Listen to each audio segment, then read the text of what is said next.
Chapter 170.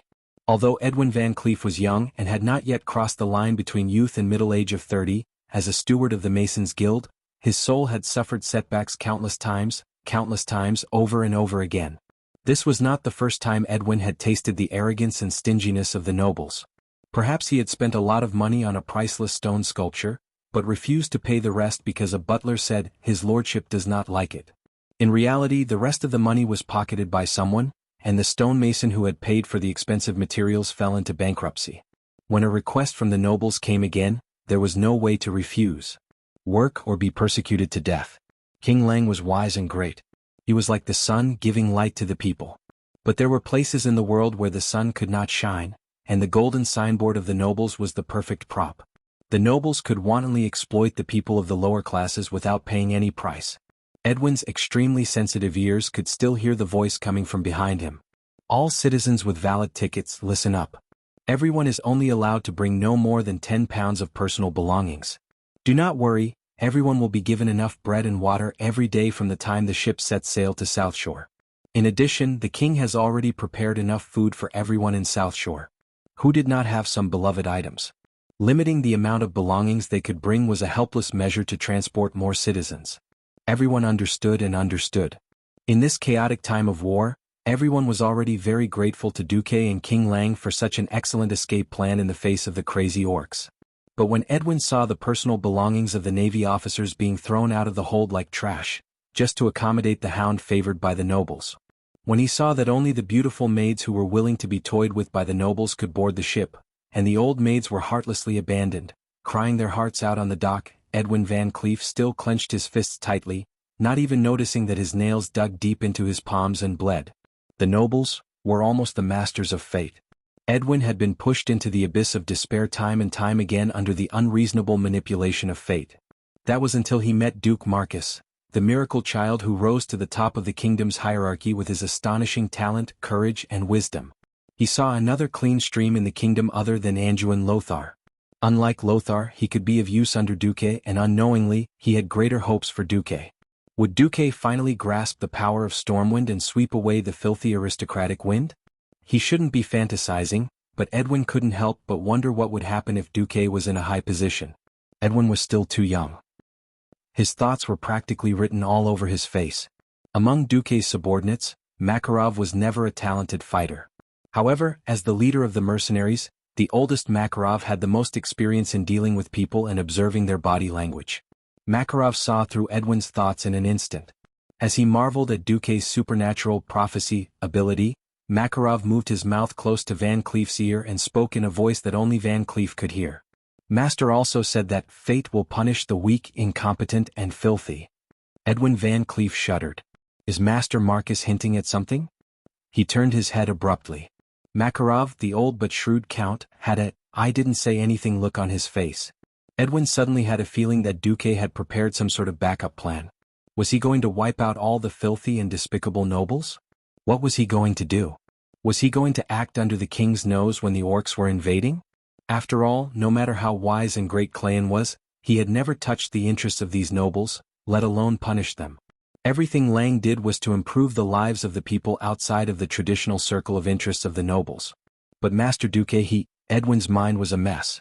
He knew that he was the backbone of Duque's faction, and Makarov was Duque's mouthpiece. There was no need for Makarov to lie to him. Did Duque see through his thoughts and want his complete loyalty? What kind of joke is this? What value do I have that the great Sea King would place so much importance on me? Van Cleef's head was about to explode. The only thing he knew was that if anything happened to these nobles during this escape, it would definitely have something to do with Duque. After sharing a shocking secret, the thrill of entering the core of Duque's power was like a strong wine being poured into his veins, giving Edwin a sense of excitement. Perhaps Duke Marcus really was the hero in his heart who could lead the people onto the path of greatness. Time passed quickly, and 2 hours later, the preparations for departure were finally completed. In fact, Van Cleef's ship was the first to set sail. A transport ship modified from a civilian merchant ship could not compare to a real warship in terms of speed or direction. Less than half an hour into the voyage, Van Cleef saw the warships loaded with nobles and expensive valuables easily overtake their transport ships, disappearing into the horizon in the short span of an hour. Van Cleef sneered as he watched the warships that had removed all the naval flags of Stormwind, leaving only the lion flag in place of the noble family's insignia. Night fell. The curtain of night receded, but danger was approaching the nobles in the early morning. After the morning mist dissipated, the blood sails that blotted out the sun could be seen in the distance. The private sailor in charge of the lookout was indescribably shocked. He couldn't react in time and was stunned for a few seconds before he rang the alarm. Clang clang clang. Not good. Not good. It's the Bloodsail Pirates. The Bloodsail Pirates were a group of pirates formed by the rebel army led by Duke Varel. Their headquarters were in Stranglethorn Vale. As a group of pirates that used to be part of the Navy, the Bloodsail Pirates were extremely powerful. It wasn't an exaggeration to say that even if the nobles left the Navy behind, they might not be able to fight against the Bloodsail Pirates, not to mention that they had courted death by chasing all the Navy off the ship. Fear and uneasiness swept through the entire fleet like a freezing wind in a very short time.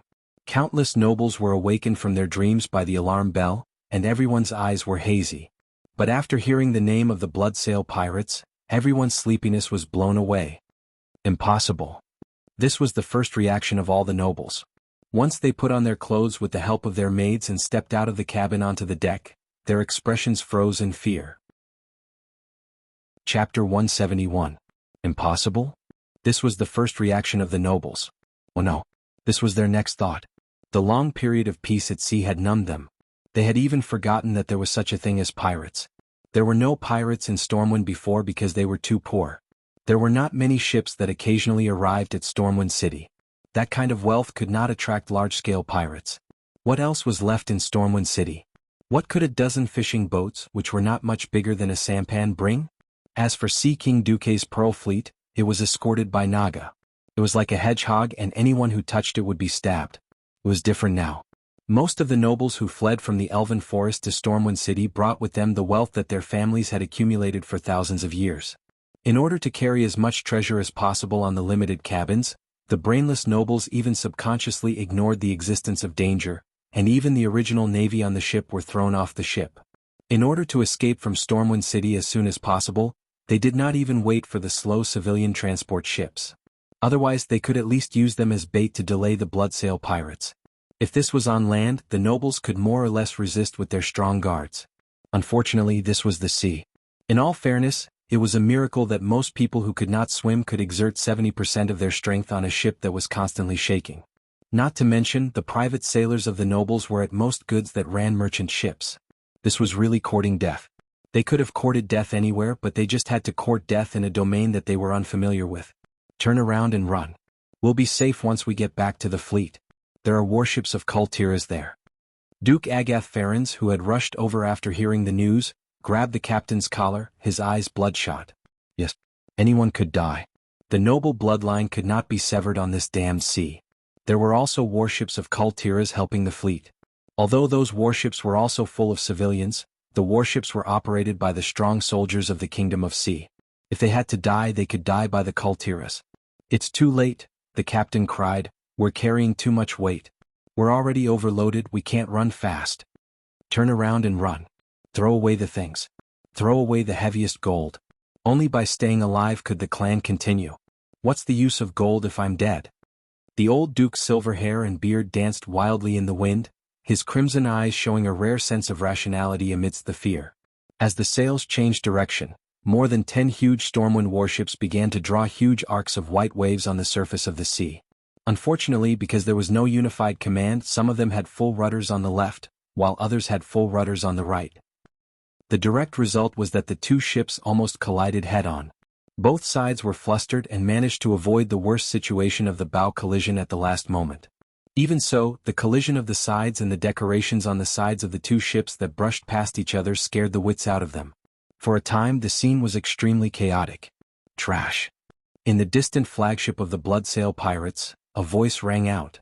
Brigadier General Lester Zank flashed a contemptuous smile, but when he saw the nobles starting to let their men drop a large number of heavy boxes to lighten the ship's load, he had a bad feeling. When he saw the golden light emitting from a box that disintegrated in mid-air, his bad premonition was confirmed. Lester could not help but curse. Gold? It's all F*** King Gold. You bunch of noble scum think you can run away just by throwing away the weights? Idiot, I don't want the ransom. I'll spend 3 days and 3 nights roasting the guy who came up with this rotten idea into charcoal. Lester almost fell into madness from anger. This was the King Deep Sea. Precious metals thrown into the sea could only sink to unreachable depths or become food for the fishes. How am I supposed to fish them out? Fire. Fire the bow cannon. Lester yelled at the top of his lungs. The first mate was dumbfounded. Brigadier General Zank, we haven't entered the effective firing range yet. If we just use the bow cannon. Idiot, do you still expect that bunch of lousy land nobles to fight us in a gorgeous naval battle like Tiras? I'm going to destroy their stupid idea of escaping. As the command flag fell, a dozen or so unglamorous parabolas set up a battle bridge in the faint light of dawn and began to erode the little courage of the nobles. The cannonballs, which were not intended to hit, landed near the noble fleet with ridiculously poor crosshairs, stirring up a huge column of water and creating a faint rainbow that surrounded the noble warships. From the nobles' point of view, this was already an overwhelming bombardment that was like a torrential rain. Then, something called probability theory, which was actually called metaphysics, came into play in the dark. In this era, the hit rate of long-range bombardment was extremely low. Unless it was within 100 meters, which was called close-range combat, the hit rate was mostly less than 1%. To be able to fire a cannon within a radius of 100 meters under the interference of a series of problems such as the strong wind, the trembling of the ship itself due to waves and other bombardment, and the maintenance of the barrel itself was already a godly gunner. To be able to hit a target with one shot was simply a legend. But one guy really did it. From afar, a curved cannon from the bow of a ship 800 meters away blasted directly into the armory of a noble's warship, causing a brilliant chain of explosions. When the warship exploded, the flames that soared into the sky, the wood shavings that were blown away and kept spinning in the air, as well as a large number of human limbs. Everything was like a horrifying oil painting from hell, deeply imprinted on the retinas of the nobles. In less than a minute, as many as 7 noble warships stopped their ships and raised their white flags high up. More bloodsail pirate ships, which had been designed for extreme speed, rushed into the nobles' fleet and immediately launched a close-range bombardment against the nobles' private sailors who attempted to resist. Bang bang bang. The well-trained bloodsail pirate ships fired continuously from bow to stern, teaching the nobles' private soldiers a good lesson on what a naval battle was. Of course, the nobles' private soldiers retaliated with cannons. It was a laughable salvo. Lester, who was watching the battle from afar, was stunned. He did not expect these private soldiers, who had only sailed merchant ships before, to be this retarded. The huge counterforce even pushed the entire ship 5 meters to the other side, as if it was moving horizontally. The cabin, which could not withstand the impact, even let out a typical cry of wood breaking. But all resistance was futile. The pirates bit their machetes and jumped over the cable that they had prepared. Everything was going smoothly, but when they killed their way into the enemy's cabin, there was a sudden change. A huge devil appeared. The clothes hanging on his chest even retained the noble's family emblem. Chapter 172. A kilometer above the sea west of Stormwind City, Lothar and his Griffin Knights followed Duque's Griffin and flew at high speed. Is the news true?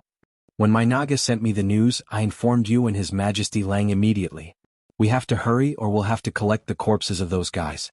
When he heard Duque say that the nobles' fleet had been attacked, there was a moment when Lothar instinctively suspected that Duque was the one behind it. The reason was simple. As the upstart of Stormwind City, Duque had always been at odds with the traditional nobles. Even the Brando family, which had a direct conflict with Duque in the past, had never shown any signs of reconciliation on any formal occasions. Even if they wanted to stab you in the back 1,000 times and insert steel needles into each of your fingers, the nobles would still maintain their elegance and demeanor in front of others. If it weren't for the blood of Thoradin the Great and the friendship of Lang, Lothar might have long been killed in a dark corner of Stormwind City, and his corpse would have rotted away. Duque. Although Lothar trusted him, he could never see through Duque. At such a tense time, there was no need for Duque to lie to him and Lang. Instead, he fabricated an attack on the nobles to lure him away. Lothar had no choice but to save the nobles. After all, among all human kingdoms, the nobles were known as the cornerstones of the country. In fact, there was even a saying in the upper class of many kingdoms: the useless peasants can die, but as long as there are wise and brave nobles, the country can be revived even if it's destroyed. Lothar did not want to save them, but he had no choice. Anduin and Duque were the only cards that Lang could play. Duque, aren't your Nagas supposed to escort the fleet? Please, I only have more than 100 Nagas and a few thousand useless Murlocs. Please, this route is nearly 1,000 nautical miles long. How much territory do you expect to guard? But I've asked them to hurry. But looking at the schedule, we should arrive first. The attack on the nobles' fleet was indeed a blind spot for him and all of the upper echelons of Stormwind. Rather than saying that it was a blind spot, it was more accurate to say that the orcs' attacks were too powerful and attracted all of their attention. Just by imagining it, one would know that such a weak guard was loaded with the wealth of the noble families for thousands of years. It would be abnormal if it did not attract the attention of pirates, right? Noxus didn't say anything and followed Duke silently with over 30 Griffin Knights. Duque didn't take any detours. He went straight to the scene. That was an hour after the battle between the Bloodsail pirates and the nobles' fleet. The situation was so chaotic that Lothar didn't know what was going on. More than 20 Bloodsail pirate ships surrounded the battle in the middle, not daring to approach. In the battle, almost every 2 Bloodsail pirate ships sandwiched a Stormwind warship, initiating a white soldier battle. The ships on the periphery were like chicken ribs, tasteless and a pity to abandon. They didn't dare to open fire, nor did they dare to send pirates to help their own ships. Because every warship was in a melee. The protagonists of the melee were not the nobles' private soldiers, nor the Bloodsail pirates, nor were they Nagas or Murlocs. Instead they were demons emitting blazing heat. Riding the griffin and circling half a circle in the sky, Lothar's face turned green. If the Bloodsail pirates had released the demons to attack the nobles of Stormwind, Lothar would have jumped down without a second thought. Obviously it was the Bloodsail pirates who were being slaughtered.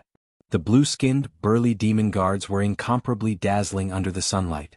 They brandished their huge axes and with their outstanding combat talent, they laughed wildly on the shaking ship, wantonly killing the Bloodsail pirates whose morale had already collapsed.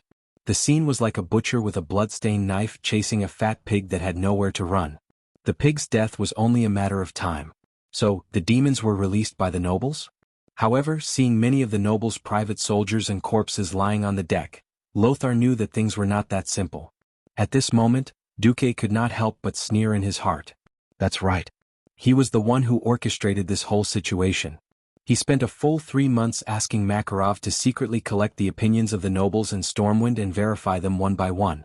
After obtaining a large amount of evidence of the nobles' crimes, he made a death list. Of course, Fame Brando and his family were at the top of his must-kill list. Below them were the allies of the Brando family. As a transmigrator, Duque was very clear about the nature of the nobles, and what these greedy fellows would do when their lives were threatened. Duque had waited for this day for a long time. After the dark portal opened, he had long ago contacted the Bloodsail pirates in the south of Stranglethorn Vale through secret means. As an ambitious butler of the nobles who wanted a piece of the pie, he told them how the nobles would transport away their 1,000-year-old wealth. Duque had also thought about what would happen if he implicated the Stormwind Navy. In that instant, Duque also hesitated. He did not want to kill a good person by mistake. But the heavens gave Duque another great opportunity. It was a group of nobles that Windsor had rescued from Karazhan. Baron Rafer Drugel, Count Crispin Ferens, Countess Dorothy Millsdeep, Countess Catriona Warnindi. Duque was familiar with every one of these guys. What? Because these guys were originally part of the Karazhan dungeon of Warcraft. They were the secondary bosses under the second boss butler Moros. From what Duque knew, these guys were already undead when he saw them. If Ralph Drugel could use the Paladin's Sanction skill, he should be the father of Jules Drugel, the deputy mayor of Twilight Forest's Night Town. Duque knew about this as soon as he came out of Karazhan. He did not believe that these guys, who were supposed to be one of the bosses, could escape from Karazhan full of demons and scathe. Duque took the opportunity to get close to a few of them. Just like when Duque used the system elf to discover that there was something wrong with Mediv, who was possessed by Sargeras. In his retina, he saw the boss template of these guys with the word demon attached. Duke was laughing so hard that his belly almost burst. That's right, these demons were part of the insurance that Duque had set up. It could ensure that even if one day a great detective was so resourceful and found evidence of his collusion with the Bloodsail pirates, Lang would not blame him for this matter. The demons were led in by the nobles themselves. Who could be blamed for leading the wolf into the house? Perhaps it was because of this that Stormwind wanted to cover up this disaster of, most of the kingdom's nobles are demons. In the end, perhaps this was a murder that had once been treading on thin ice. If one part went wrong, the reputation that Duque had worked so hard to build would no longer exist. But after Duque carried out the perfect murder, To the end, he could establish a perfect ending that was beneficial to the whole kingdom and even all of humanity. When the goal was achieved, the truth of this murder would never need to be exposed. Chapter 173. The demon was very powerful. It was so powerful that even the warriors recognized by the nobles couldn't shake it. Even a slap that couldn't even be considered a formal attack could smash a person's head into a rotten watermelon. A dog-like demon with 4 feet on the ground opened its huge mouth and swallowed the entire person, along with the armor and the weapon in his hand. The horrifying teeth that sounded like millstones grinding the body in metal, as well as the guards' dying wails, lingered in his ears. After seeing such a scene and hearing such a sound, just the thought of facing such a thing made their hands and feet tremble uncontrollably. It just so happened that such a thing was actually transformed by his dearest family member. The huge demon didn't just spread its massacre towards those damned bloodsail pirates, it also extended its claws of death towards those who were originally on the same side. It didn't differentiate between friend and foe and killed as it pleased. This was simply a nightmare. This kind of nightmare seemed to be endless.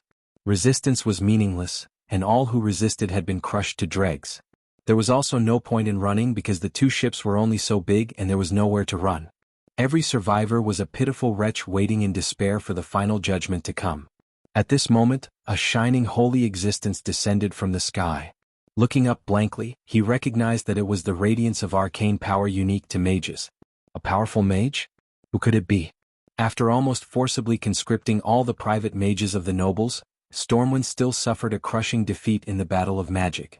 The Storm Kingdom's Wang clan's mage squad only existed in name. There were only a few high-ranked mages still active on the front lines. Obviously it was the one that the nobles didn't want to see the most, Sea King Duke Marcus. The mortal enemy that the nobles would never reconcile with had become their greatest savior. This had to be said to be ironic. Of course, this was only for the nobles that were still alive. Not even 1% of the nobles that were still alive now. It was very simple. The demons from Karazhan could easily develop believers among these people whose hearts had been corrupted, and even directly turn them into demons. A pure soul was the most powerful line of defense. Even the leader of the Burning Legion, Sargeras, had to spend decades to completely corrode Mediva's soul. It was still an incomplete version because at the very end, old Mike still jumped out and gave CEO Sam a big explosion. But when it came to nobles with pure hearts, Duque chuckled. Not every noble was qualified to be a paladin, and not every noble was named Bolvar for dragon. When the pirates arrived in front of the nobles, most of the nobles were desperately protected by their guards and gathered together. When the pirates' butcher knives saw the necks of these nobles that had actually become devils, the devils naturally jumped out and revealed their true bodies. In such a crowded situation, how many people could survive if the demon directly bloomed in the middle of the crowd? Anyway, when Duque landed on the ship, he did not see any nobles surviving. All surviving in human form. Duque, Marcus, it was a roaring blast of air that was like a raging storm and a huge wave. Well, Duque couldn't hear it clearly, so he used his little finger to pick his ear. Did someone just call me? Bastard, you are. It's all your fault. Facing this more than 3-meter-tall mutated demon with a typical blue demon guard body and a nondescript human head, Duque was dismissive. Duque snorted coldly, and suddenly a huge piece of ice rose under his feet, raising Duque's body like a high platform. In the blink of an eye, Duque was already standing on a 2-meter-high platform. This way he could look down on the demon. Sorry you're too short, I didn't see. You're presumptuous, the demon suddenly pounced. You're the presumptuous one. Suddenly, a mysterious blue magic circle appeared in front of Duke, and a powerful, arcane impact turned into a huge fist, and the demon that was charging at him was pushed back even faster than when it came. Bang bang bang. The demon that crashed into the cabin knocked over a lot of things, but the demon quickly climbed out again. Oh, it's you, Sir Fame Brando. We haven't seen each other for more than half a year. How come you've grown uglier? Under the watchful eyes of dozens of survivors on the deck of the 2 ships, Duque mercilessly mocked the demonized Fame Brando.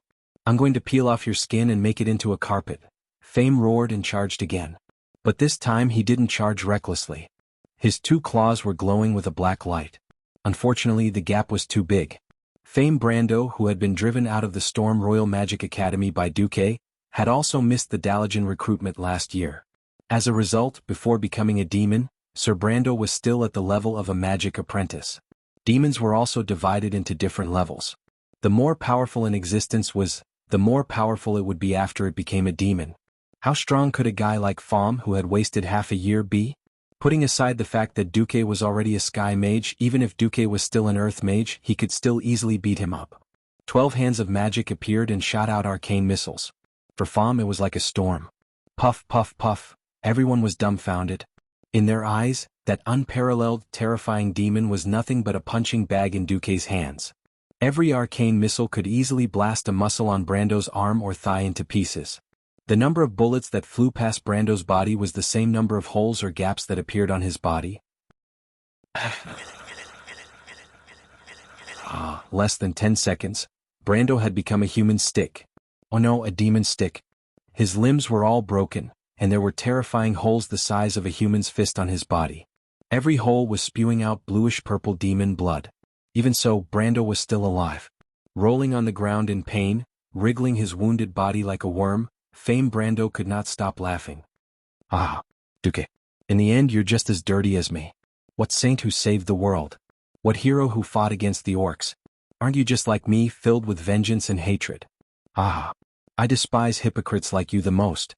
I know you won't let me go, so I'll wait for you in hell. Suddenly, a huge ice coffin wrapped around Brando, ending this demon's life. Looking at the burning warships in the distance, Duque muttered to himself, I just killed a demon, but this demon happened to be called Fame Brando. Chapter 174. Surprisingly, Duque didn't feel anything when he killed Fame Brando. If it was when he had just transmigrated, perhaps Duque would have been shocked, or he would have found it very satisfying. But now he only felt as if a symbol of the past had been erased, and he had just ended a part of the past. After the flying hand of magic killed the 4 demons that had been transformed from nobles in the lower cabin, everything quieted down. But the cold aura that lingered around Duque was obviously just the ice barrier that mages often used, but the coldness that seemed to be able to completely freeze people's souls clearly told every survivor who was in charge here. At this moment, Duque was God. A god who dominated the nearly 100 survivors on the 2 ships. Although the Bloodsail pirates who attacked the nobles' fleet were frightened, the nobles weren't much better. They had long known that Duque had a grudge against the Brando family, and this matter had become a topic of conversation among the nobles and servants during their leisure time. Now, if Duque was really unforgiving and said that the rest of the people had a demonic aura on them, and then he would kill them all, they wouldn't even have a place to cry. The people, trembling, quietly waited for the Master of Fate to speak. Hey, Bloodsail, all of you surrender or die. What a joke. Facing the demon just now, the Bloodsail pirates had already felt that sense of despair and helplessness. Now they were facing Pharaoh, who could easily deal with that demon. When Duque's cold voice came out, the Bloodsail pirates instead felt as if they had been granted amnesty, and they all threw down the weapons in their hands. Duque glanced at them coldly. Who's the leader here? Following the gaze of a pirate, Duque easily found a strong pirate covered in blood. The pirate in white with a red headscarf braced himself and stood up. Sir, what are your orders? Raise the white flag. After I finish dealing with the other pirates, you drive your ship away. If you want to escape, it doesn't matter, my merman will be here soon and... Duque gently raised his right hand. As usual, he used Calm Mind and Flame Blast to easily blast a small lifeboat that was trying to escape into the sky. Boom. It was a water column that was more than 10 meters tall. The berserk fireball not only blasted the entire sampan and the pirates on it into mincemeat, the scorching high temperature even caused large clouds of steam to ripple out, scorching the few pirates standing at the side of the ship more than 10 meters away. Silence. Silence. Deathly silence. Such an exaggerated instantaneous spell made these mortals forget to breathe. No, it wasn't forgetting. It was the kind of feeling that before Duque nodded, she had lost the courage to even breathe. Duque smiled faintly. Trust me, the outcome of running away is definitely worse than this. That was just a demon, no? The current Duque was more like a demon in the eyes of the pirates. The group of pirates nodded like sifting rice. Duque didn't care about them anymore. With a whistle, the griffin that had been hovering in the air for a long time immediately landed on the deck. Looking at Duque facing the air current of the griffin's descent and getting ready to mount it, one of the noble's guards asked with a trembling voice, Sir, are you really not planning to do anything to the Brando family? Duque paused. No one should be born noble. Since they are born into a wealthy family, then they should act in accordance with their noble status. I am saddened by the fact that so many people in your family have been corrupted and turned into demons. But punishing you is His Majesty Rin's business. My duty is to save every citizen of Stormwind." Ignoring the remaining members of the Brando family, Duque rode the griffin into the air. On the other side, on another ship not far from the Brando family's ship, Lothar was pulling the king's sword out of the demon's neck. The splattered demon's blood stained the cabin door. He tilted his head and saw Duque riding the griffin from the Brando family's warship. He was deep in thought. That's right. Lothar didn't stop Duque from rushing over to the warship flying the Brando family's flag. To some extent, Lothar had already acquiesced to Duque's revenge. Understanding didn't mean understanding. Lothar was an upright person. If Duque started a massacre for personal revenge, Lothar might not say anything, but it would undoubtedly lower his evaluation of Duque in his heart. Seeing that there were still a large number of human figures on the two ships, Lothar secretly breathed a sigh of relief. At least Duque didn't start a massacre, so everything was within a reasonable range. As for what Duque did on the ship, everything would be clear when he returned. Duque immediately pounced on the second group of warships. After coming out of Karazhan, Duque always had a question. How strong was he? It was a very mysterious question. In terms of the quality of his mana, he was still within the range of sky mages. He could mobilize the elemental power within a considerable range. According to the results of his scan of Old Norton, he knew very well that his strength had long surpassed that of ordinary sky mages. In terms of the total amount of mana, Duque, who had inherited the arcane fire circuit from the High Elf Sun King and part of the inheritance from Medivh, had about 10 times more mana than a sky mage of the same level. That didn't mean that his strength was 10 times greater. With the help of the system elf, Duque, who could achieve multiple spells without any hindrance, could match the entire Storm King family's team of mages alone. In the process of mobilizing the elements in the surrounding atmosphere, he could cast more spells that were far beyond his strength. Hence, when he faced Count Christian Ferens, who should also be a boss, he really didn't feel any pressure. Solo. That was Duque's dream before he transmigrated. Now, it had been realized by Duque without any difficulty. In the face of a full-scale magic attack from the sky and the ground, Count Ferens, who had transformed into a huge Doomguard with blood-red wings, was completely one-sided.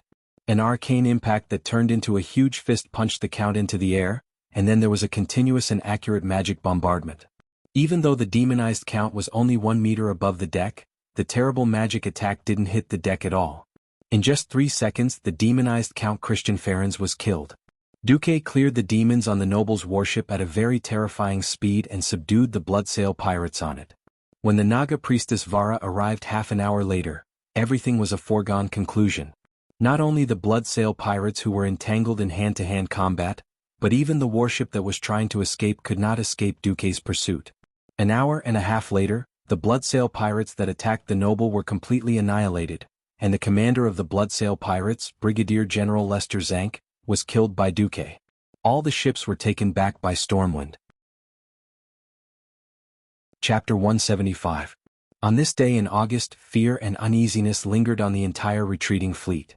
The news that the noble's warships had been attacked by the Bloodsail pirates had been spread to the entire fleet through the Griffin Knights.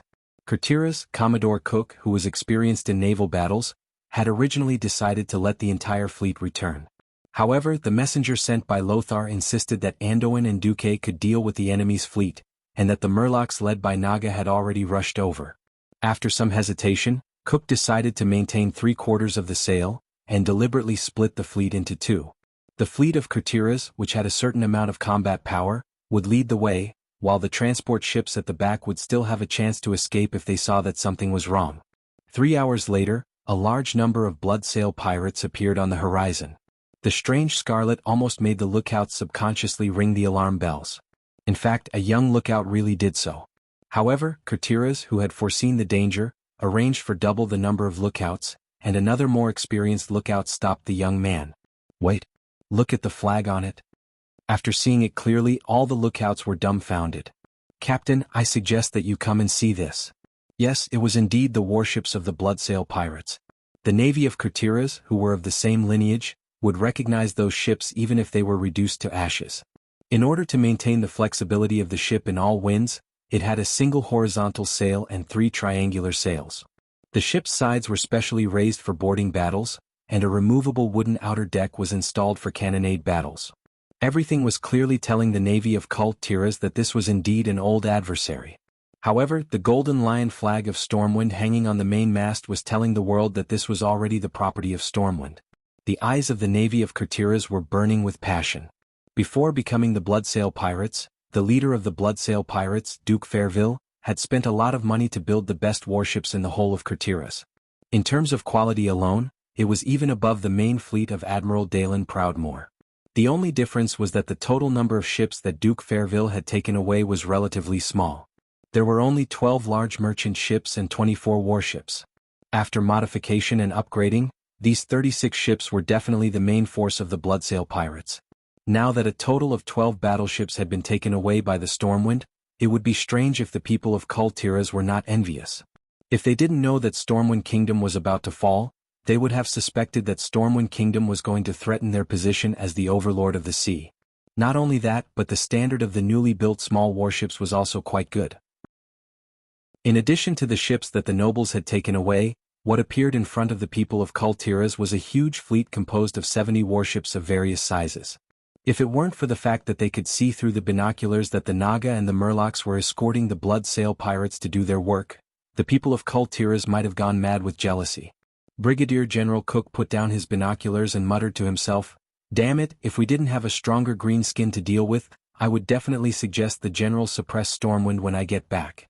On Poseidon, Van Cleef leaned against the porthole and stared at the strange fleet that was sailing in the opposite direction from the south of the fleet. The distance between the two sides was so close that he could even see the despair and dejection on the faces of the nobles' private soldiers. That was definitely not the expression of joy after surviving a disaster. If he had to use a word to describe them, it would be stray dogs. Excited blood pumped out of Van Cleef's heart and ignited his entire body. He felt his body and soul burning. The nobles are finished. Those arrogant nobles are finished. This voice was so clear and real that Van Cleef almost couldn't control himself. No matter how Duque did it, when the rotten flesh was cut off, even if Stormwind City fell, Stormwind would usher in a new life. Unknowingly, Edwin Van Cleef's heart was filled with the light of Duque.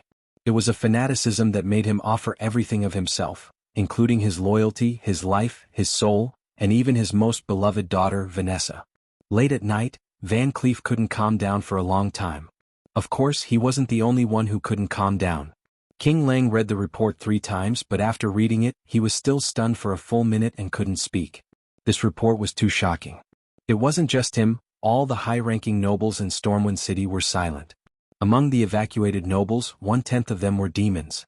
When the Bloodsail Pirates launched their attack, the demons who revealed their true forms caused the largest death of nobles since the founding of Stormwind.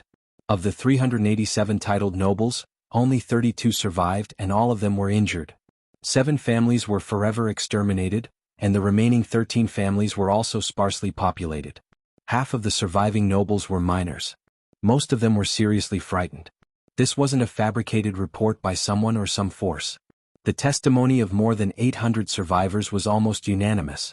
These survivors included several extremely devout priests. It wasn't just them, the testimony of the Bloodsail Pirates' prisoners was similar. Lang closed his eyes in pain. Do I have to tell the people that the lords they trust as leaders, the nobles of Stormwind who inherited Thoradin the Great, 1/10 of them are demons? Lang's voice wasn't loud, but it clearly spread to every corner of the meeting hall. Everyone looked at each other in dismay. If they did that, it would be a huge blow to their morale. At this time, Count Carton, who used to be an ally of the Brando family, raised his hand and asked to speak. Why can't we think on the bright side? At least we got twice the number of ships. We have enough fishermen to act as sailors. We can evacuate the people twice as fast. Lang shuddered and suddenly felt a little warmth in his chest. Yes, the people's losses would be reduced. But, Earl Cairton spoke again, the people who died were all local lords. I think we should respect their opinions before announcing the results to the public. After all, they are the cornerstone of the kingdom. The Count's words were like music to their ears. Most of the nobles had evacuated this time, but not every one of them could do so. For example, the nobles with important military positions in the kingdom. How could their own children become demons and kill their own people? How could they announce such a shameful thing? In fact, they had already thought of a reason, but they just didn't dare to say it. Now that Count Carton gave them a way out, they were so happy that they wanted to run up and kiss the Count on the spot. Oh, they really had to rely on their own people at the critical moment. Chapter 176. They did not know who was the instigator of this incident. Revenge and whatnot could wait. The most important thing right now was to disassociate themselves from this disgrace. As long as their reputation was restored, so what if they died? At most, it would just be a redistribution of benefits. If their reputation was preserved, even if this ship named Lang Rin sank, they would have an excuse to seek refuge with the other human kingdoms in the north. After a short discussion, Marquis Damanan braced himself and stepped forward. He bowed to Lang and said, "With your Majesty's permission, we hope to announce it as follows. In order to cover the retreat of the people, the noble army led by Duke Farens fought against the Bloodsail pirates. When they gained the upper hand, the nobles who had been secretly turned into demons by the Bloodsail pirates suddenly counterattacked, causing the fleet to be routed. At this time, the brave and fearless Sir Lothar and Earl Marcus arrived on their griffins and cooperated with the remnants of the noble army to annihilate the Bloodsail pirates' Zank fleet." Despicable. Shameless. At this moment Lothar's lungs almost exploded with anger. It was clearly you bunch of nobles who despicably robbed the warships of the Stormwind Navy. In order to transport away the dirty wealth filled with the blood and sweat of the people, you unexpectedly suffered a double attack from the pirates and demons. Yet you still don't forget to flatter yourself at this time? If not for Lang holding him down, he would have already exploded after receiving the news of the warships being seized. Lothar's hair stood on end. In the next second he was about to draw his sword and behead this shameless man. But at this moment, Count Damanan was suddenly slapped away. Count Carton's slightly plump body spun twice in the air before falling heavily to the ground. Shameless, a thunderous roar shook the meeting hall. Not many nobles looked at the person who slapped Count Carton. He was the new generation of nobles, the most popular figure recently, Duke Marcus. This young duke had a more unyielding aura than Lothar. Duque abruptly waved his hand and pointed at Count Damanan, whose face was now swollen. "While commoners risk their lives to dig moats for a ship ticket, you nobles throw a naval officer in a Stormwind into the dock for a chest of gold." Lothar's eyebrows twitched. When 100,000 soldiers and civilians were prepared to risk their lives to bring up the rear, you guys didn't even care about how the warship would return just to take away a beautiful maid. You guys even blew away the last soldier on the warship. Lord Bolvar Fordragon's cheeks burned. It's obviously the filthy wealth of you nobles that attracted the pirates. It's obvious that it's your own corrupted souls that brought about the depravity of the pirates. You have the cheek to claim that you're the heroes who fought against the pirates. Claiming to be the descendant of Thoradin the Great? Bah. I don't want to be associated with you. With that, Duque spat on Marquis Damanan's face. It was obvious that Duque had insulted Marquis Damanan. Every noble present felt that the spit was on their faces. King Lang trembled from head to toe. At this moment, Len was frantically asking himself, "Am I wrong? Was I really wrong?" Ever since he was young, the former king had always taught him that the nobles were the cornerstone of the kingdom, and that no one should touch the nobles. Lang had always regarded it as a sacred law. But as he grew older he could not accept the actions of the nobles. Still, he always remembered the former king's blessing and did not act ruthlessly against the nobles. At this moment, this scene was constantly stimulating Lang's conscience and sense of justice. It made him tremble uncontrollably. However, as the hope of the kingdom, Duque had a direct conflict with the old nobles, which was not what he wanted to see. For a moment, Lang was a little confused. On the other side, the nobles were in an uproar. Duque was a hothead. Why did he have to be so stupid? Why did he have to act up at this time? Shouldn't the nobles have discussed all the conditions behind the scenes, and only when the negotiations failed would they have no choice but to stand on their respective sides and fight? Flipping out at the slightest disagreement? That's why they hated those ignorant peasants becoming nobles. The nobles were smart. Of course, they would not entangle with Duque over this matter that had already been sentenced to death. Apologize. Your actions are a despicable act that tarnishes the reputation of all nobles. Yes. Apologize. Immediately apologize to Marquis Damanan. Otherwise we will not recognize your noble status. The group of nobles clamored, clinging to the fact that Duque had violated the nobility's etiquette. Duque's cold snort caused the temperature of the entire hall to drop by more than 5 degrees. Nobility's etiquette, nobility's standards. Fine, I'll do things according to the nobility's etiquette. When Duque finished speaking, the nobles breathed a sigh of relief, thinking that the hothead Duque had finally given in. Who knew that in the next second, Duque would throw a white glove at the Marquis' face. Well, for the sake of etiquette, nobles would always wear white gloves. and throwing a white glove at the other party's face meant only one thing: a duel. When the conflict between two nobles was so big that it could no longer be resolved, they could settle it with a duel with a suitable notary. Those who refused to duel would be seen as the greatest shame of the nobles, and would never be accepted by other nobles for the rest of their lives. Duel. Didn't you think that I insulted you just now? Then duel with me to wash away the shame. Duque's cold and arrogant eyes stared at Marquis d'Amiens. That pair of indifferent eyes made the Marquis' hair stand on end. The next moment, Duque pulled out his sword. Duque didn't have a sword of his own. It was a flame sword that he made out of fire elemental essence and copied the standard longsword of Stormwind City out of thin air. The fire elemental essence that was supposed to be extremely hot and violent was actually as tame as a puppy in Duque's hand. If it wasn't for the blazing aura that could be clearly felt from a dozen meters away, no one would think that it was a real flame. No, I didn't think you insulted me. Marquis d'Amiens actually shrank back. Well, after killing so many people, one would naturally have a murderous aura. Duque made his debut killing gnolls, murlocs, nagas and orcs. Recently, he had even roasted thousands of orcs into charcoal. His murderous aura was definitely at the level of overflowing dominance. On top of that, he had killed Sargeras. According to the legends, he had killed 7 people in the tribal camp. Even if Duke was known to be a swordsman, which nobleman would be stupid enough to fight him? You don't dare? You have no balls. Duque spat out his poisonous tongue mercilessly. Just when everyone thought that was the end, more than 3 dozen white gloves suddenly flew through the air and landed on the oily and disgusting faces of the nobles who had been heckling just now. Chapter 177. It was a white glove that was as thin as a cicada's wing made of ice. Although it was made of ice elements, it was indeed in the shape of a white glove. Then, what did Duque mean? Whoever is not convinced can come and fight me. Oh, who else? The nobles were silent, not daring to make a sound. Duque roared, "That's right. I am insulting you. I look down on you.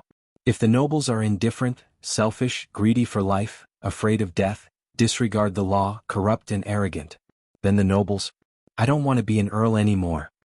As soon as these words came out, the whole room was silent. Don't want to be an earl anymore? If it was during peacetime, the nobles would have immediately roared. What do you think the face of Stormwind is? But now Duque was indispensable.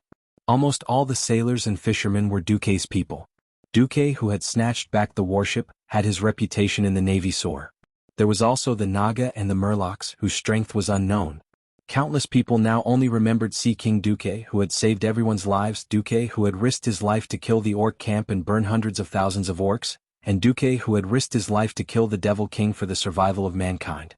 But unconsciously, they had forgotten the failed King Lang, who had lost his territory. It was no exaggeration to say that Duque had become a symbol of hope in the hearts of the people, whether they wanted to admit it or not. Now Duque was saying that he should not be an earl? With Duque's strength, with Duque's fame, with Duque's wealth, which human country would he not be a guest of honor? Without Duque, the entire line of defense of Stormwind City might collapse in 3 days, and then hundreds of thousands of soldiers and civilians would be wiped out by the orcs. To some extent, it should be Stormwind that had fallen into poverty that could not contain a great god like Duque. Yes. Now, it was Duque who was forcing her to abdicate. Lang stood up abruptly and looked at Duque in disbelief. He had never thought that things would develop to this point. Duque had completely stood on the opposite side of the aristocratic class that he was defending. Unfortunately, he couldn't even say the word, no. Duque abruptly turned around, his eyes shining as he stared at King Lang. Yes, I'm forcing her to abdicate. But I'm not asking for more power. I'm just forcing your majesty to wake up. Proudly stepping forward, Duque puffed out his chest and sucked in his stomach. I've never been born noble. People are only noble because of their noble behavior. Thoradin the Great, the founder of the Arathar Empire, was the same. 1,000 years ago, the king who led the abandoned people to this valley and founded Stormwind was the same. Why was it noble? Why did the late king set the iron rule that no one can be conferred a title without military merit? The entire meeting hall fell into silence. Only the sound of the wind passing through the windows and sweeping through the hall could be heard. Not only the kings, dukes and other high-ranking people, but even the royal guards at the side seemed to be lost in thought. They stroked the lion carvings on the edge of their swords, their eyes filled with a thoughtful look. Duque's voice continued. What? Isn't it for today? For today, when mankind is in danger of extinction, to be able to have a true hero and leader worthy of his position, to lead the people out of their predicament and out of despair? In the hall, the eyes of the nobles shrank and dimmed. But the eyes of Lang, Anduin, Bolvar, and the group of guards lit up. Stormwind City is destined to fall, but one day in the future when Stormwind City is to be recovered, when this great kingdom is to be revived. Please answer me, the great and wise King Rin. At this point, Duque suddenly raised his head and looked straight at Lang with his sharp eyes. Are you counting on these so-called nobles who abandoned their people and fled with their wealth to serve you? Or are you counting on those who are truly willing to fight to the end for the future of mankind? Tell me, King Lang Rin. And everyone present who has opened their eyes. Tell me, who do you choose? Duque's voice that shook the heart was filled with a firm and sonorous feeling. Every brick, every piece of wall decoration, every inch of ceiling in the hall echoed with Duque's question. In just a moment, every truly courageous person in the hall unsheathed their sword and raised it high in the air. I choose Duke Marcus. Windsor, who had once saved the king's life, was the first to step out. This was the choice of the loyal minister of the kingdom. Duke Marcus. The upright and plain-spoken Duke for Dragon stepped out and raised his sword high. This was the choice of the important minister of the kingdom. Beside him, there were nearly 10 superior nobles who were famous for their integrity who raised their swords. Duque. The Lion of Azeroth, the king's childhood friend, and the most loyal and courageous Sir Lothar also raised his sword high and made his most important choice. Father. I choose Duque. The only heir of the kingdom, the future king, and the future legend of the generation, Varian Rin, made a choice that placed the future of the entire kingdom on the line. Reginald Windsor, Bolvar for Dragon, Anduin Lothar. Each and every one of these heroes who were familiar to the later generations, used their actions to show their attitude. Even Prince Varian Rin, who was supposed to evacuate in the third batch of ships and was still in the council hall, raised his short sword and shouted with them. Duque, Duque, Duque, Duque. The voice was like the howling of the wind, like thunder from the ninth heaven that could penetrate one's soul, and it crashed into Lang's heart. Lang felt that he was in an incomparably silent world.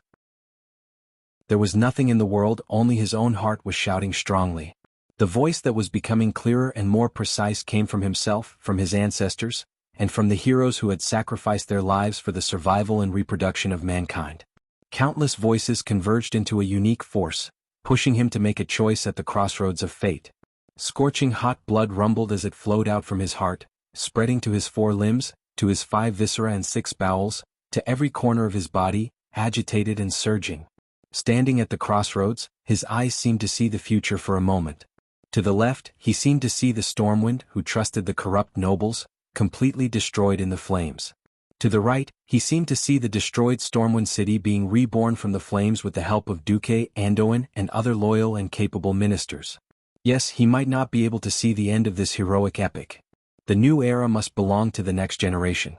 Yet he was able to compose the most splendid beginning to this great human epic.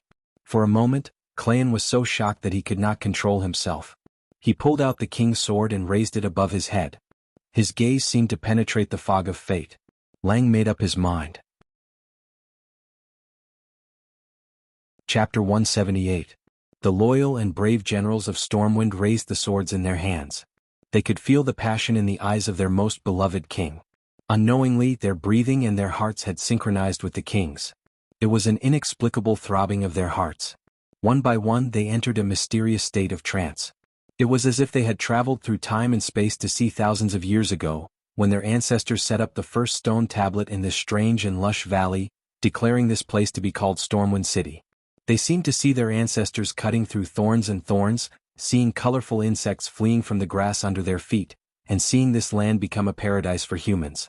They also seemed to see King Lang, who had inherited the will of their ancestors, about to make a great decision that would change the fate of the entire kingdom. The usually noisy assembly hall was filled with a sacred air that was both familiar and strange at the same time. It was as if they were having a mass in the Storm Cathedral, listening to the Archbishop's sermon and feeling the gaze of the statues on the two sides. The eyes of these great pioneers crossed thousands of years and quietly watched Lang. Quiet and holy. The loyal and brave generals chose to listen, and the despicable nobles gave up on defending. The meeting hall fell into absolute silence. It was as if the whole world had quieted down just for that holy answer. Lang's eyes were wide open, and his blue pupils were filled with a sense of sublime clarity. The golden lion flag with a blue base and golden edges, which had been passed down in Stormwind for thousands of years, emitted a brilliant light behind him. His voice was clear and magnetic, full of penetrating power, and had an irresistible majesty. I, King Lang Rin of Stormwind, hereby declare that 20 noble families, led by Duke Farron's family, have abused their power, degenerated and colluded with demons. They have disgraced the name of the nobility, and are a disgrace to the nobility.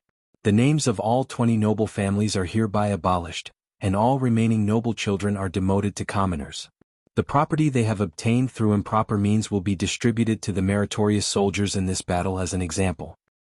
I declare that anyone regardless of origin, age, race, or gender, as long as they have made great contributions to Stormwind, will be conferred the title of nobility. Similarly, anyone who dares to betray the interests of humans will be punished by Stormwind, no matter how far away they are. Meritorious service will be rewarded and crimes will be punished. Anyone who goes against this oath, no matter their background, no matter their status, they will all be killed. It was like a stone that caused 1,000 ripples. Everyone's face was filled with intense shock. Lang's spirit and boldness could reach such a level. No king would dare to wipe out half of the nobles in the country in one go, but Lang dared. No monarch dared to link the supreme position with merits, but Lang dared. No ruler would have the guts to use talents so freely, but only Lang dared. Even though Duque's actions behind the scenes had caused shocking losses to the nobles and placed it in front of Lang as a fait accompli, even though Duque had used the great crisis of the country's destruction to blackmail Lang, in the end, it was still Lang who made the decision. Lang had made the wisest decision. No, it was even wiser than Duque had expected. It was already the realm of a great man. Based on these 3 points, as long as Lang's Stormwind did not really destroy the country, and as long as Lang's bloodline and policies could continue, Lang was bound to leave a thick stroke in the history of humans in Azeroth. Everyone present felt that their souls had received some kind of mysterious sublimation at this moment. If the resistance against the invasion of the tribes was a glorious hymn, an epic that originally did not belong to a single person, then at this moment, there was only one protagonist, Lang Rin. For humans, for Azeroth, Lang shouted. For humans, for Azeroth, Duque, Anduin, and the others echoed in unison. The feeling of excitement lingered for a long time. Everyone's chest rose and fell violently. They looked at each other and saw the same smile in each other's eyes. Lang glanced coldly at the nobles who had tried to force him to abdicate. Gentlemen, you may leave now. It's time to discuss confidential military affairs. It has nothing to do with you. Lothar and Duke for Dragon stepped forward at the same time. Beside them, more than 10 royal guards formed a fan shape. The nobles' mouths twitched, and there was an unconcealable cowardice in their eyes. In the end, they did not protest anymore and quietly left. This scene was painted into a famous painting by a later artist based on the eyewitness account.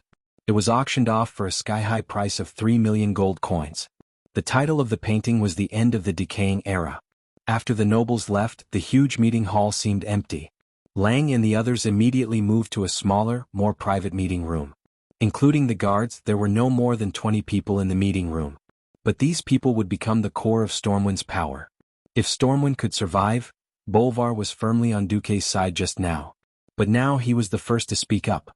Oh, my wise Archmage Marcus. Although I would like to thank you for helping the kingdom get more than 50 ships, I can't take it anymore. When you and Lothar went to save the situation, the kingdom lost nearly 3,000 elite soldiers. This is the total number of those who died and could no longer go to the battlefield. Everyone's expression was ugly. The kingdom could not afford to train a qualified soldier for too long. Even if the speed of transporting soldiers and civilians could be nearly doubled, the current situation was that the line of defense would likely collapse before that. Lang walked over and put one hand on Duque's shoulder. He looked calmly into Duque's eyes. I will not regard what you just did as an attempt to force me to abdicate. Stormwind has been sick for a long time. You just gave me the determination to cut off this rotten flesh. But the kingdom's new life still depends on the efforts of the younger generation. I think that since you gave me so many perfect answers before, you won't disappoint me this time, right? If Duque could so perfectly force the aristocrats to leave, but was unable to come up with anything useful in the following military conference, and was cheated by Stormwind, that would be a real joke. But Duque was Duque. A miraculous person who would never disappoint his supporters. Duque smiled lightly. Of course you won't be disappointed, Your Majesty. First, please allow me to introduce you to an important guest. Please, my follower, Itana, and the guest she has brought. Lang nodded with an indifferent smile. The door of the meeting room opened. Not long after, a freckled female wizard wearing the wizard robe of the Stormwind royal family's wizard group entered with a guest. The guest made the expressions of many of Stormwind's upper echelons stiffen, because the so-called guest turned out to be a goblin. Chapter 179. Itana, who hadn't seen her for a long time, now looked a little more capable and experienced than Duque. Even though Itana was a person who had seen the world, she still felt a little uneasy when she suddenly saw so many big shots of the kingdom. After a few deep breaths, she quickly adjusted her emotions. Your Majesty, Your Excellencies, I am the follower of Earl Duke Marcus Itana. Please allow me to introduce you to Mr. Sherlock Belfort, a goblin engineering merchant from Stranglethorn Valley. Greetings, Your Majesty. Greetings, Your Excellencies. Goblin Sherlock gave a very standard aristocratic salute. Although his movements were very standard, none of the kingdom's higher-ups present knew how to face this goblin, the infamous goblin. Unlike the goblins in the novels that Duque had read before he traveled to this world, the goblins were generally dirty, despicable, low IQ, and amazingly fertile. They harmed humans all year round. Although the goblins in the world of Azeroth were also humanoid creatures, they had green skin that was no different from orcs, were only slightly taller than a human's knee, had thin, matchstick-like limbs, and had a pointed head and large eyes. How to put it, some of their inferior qualities were 100% inherited, such as harming humans. But overall, the goblins in Azeroth loved money more, were good at all kinds of technological inventions, and were better at running businesses. The goblins had set up many companies, which were similar to the structure of real companies before Duque traveled to this world. However, these so-called companies were also more vampire-like, such as the notorious Venture Capital Corporation. There was a joke that reflected the reputation of the Venture Capital Corporation very well. Venture Capital Corporation, please join our company. We have investments in every corner of Azeroth. Someone asked, what's the price? Venture Capital Corporation, we're being hunted by the whole world. Someone was speechless. The actions of the goblins were absolutely abhorrent. Many night elf druids would kill every goblin they saw, and if they saw two they would kill a pair. Seeing the appearance of the goblin merchant, Noxus pointed at his head at Duque without hesitation. What he meant was, are you crazy? They were actually working with gnomes. Duque smiled and ignored Lothar. He slightly changed the classic sentence from Das Kapital. Hey Sherlock, I heard that if there is a 20% profit, the goblins will be restless. If there is a 50% profit, the goblins will dare to take risks. If there is a 100% profit, the goblins will dare to take the risk of being hanged. If there is a 300% profit, the goblins will dare to trample all the laws of the world. Is it true? Sherlock screamed on the spot. Slander. This was definitely slander. We goblins are of noble character. If I give you 5 million Arather gold coins to bring me the head of the tribal chief, Black Hand? Sherlock's small eyes. Perhaps it was an illusion, but they seemed to have widened 10 times in an instant. Sherlock's sharp voice instantly became incomparably sonorous and powerful, resolute and courageous. I promise to complete the mission. At the same time, Sherlock had already rushed over recklessly and extended his right hand towards Duke, rubbing his index and middle fingers continuously. But in the next second he felt that Duque was joking. Your Excellency Sea King, are you playing with me?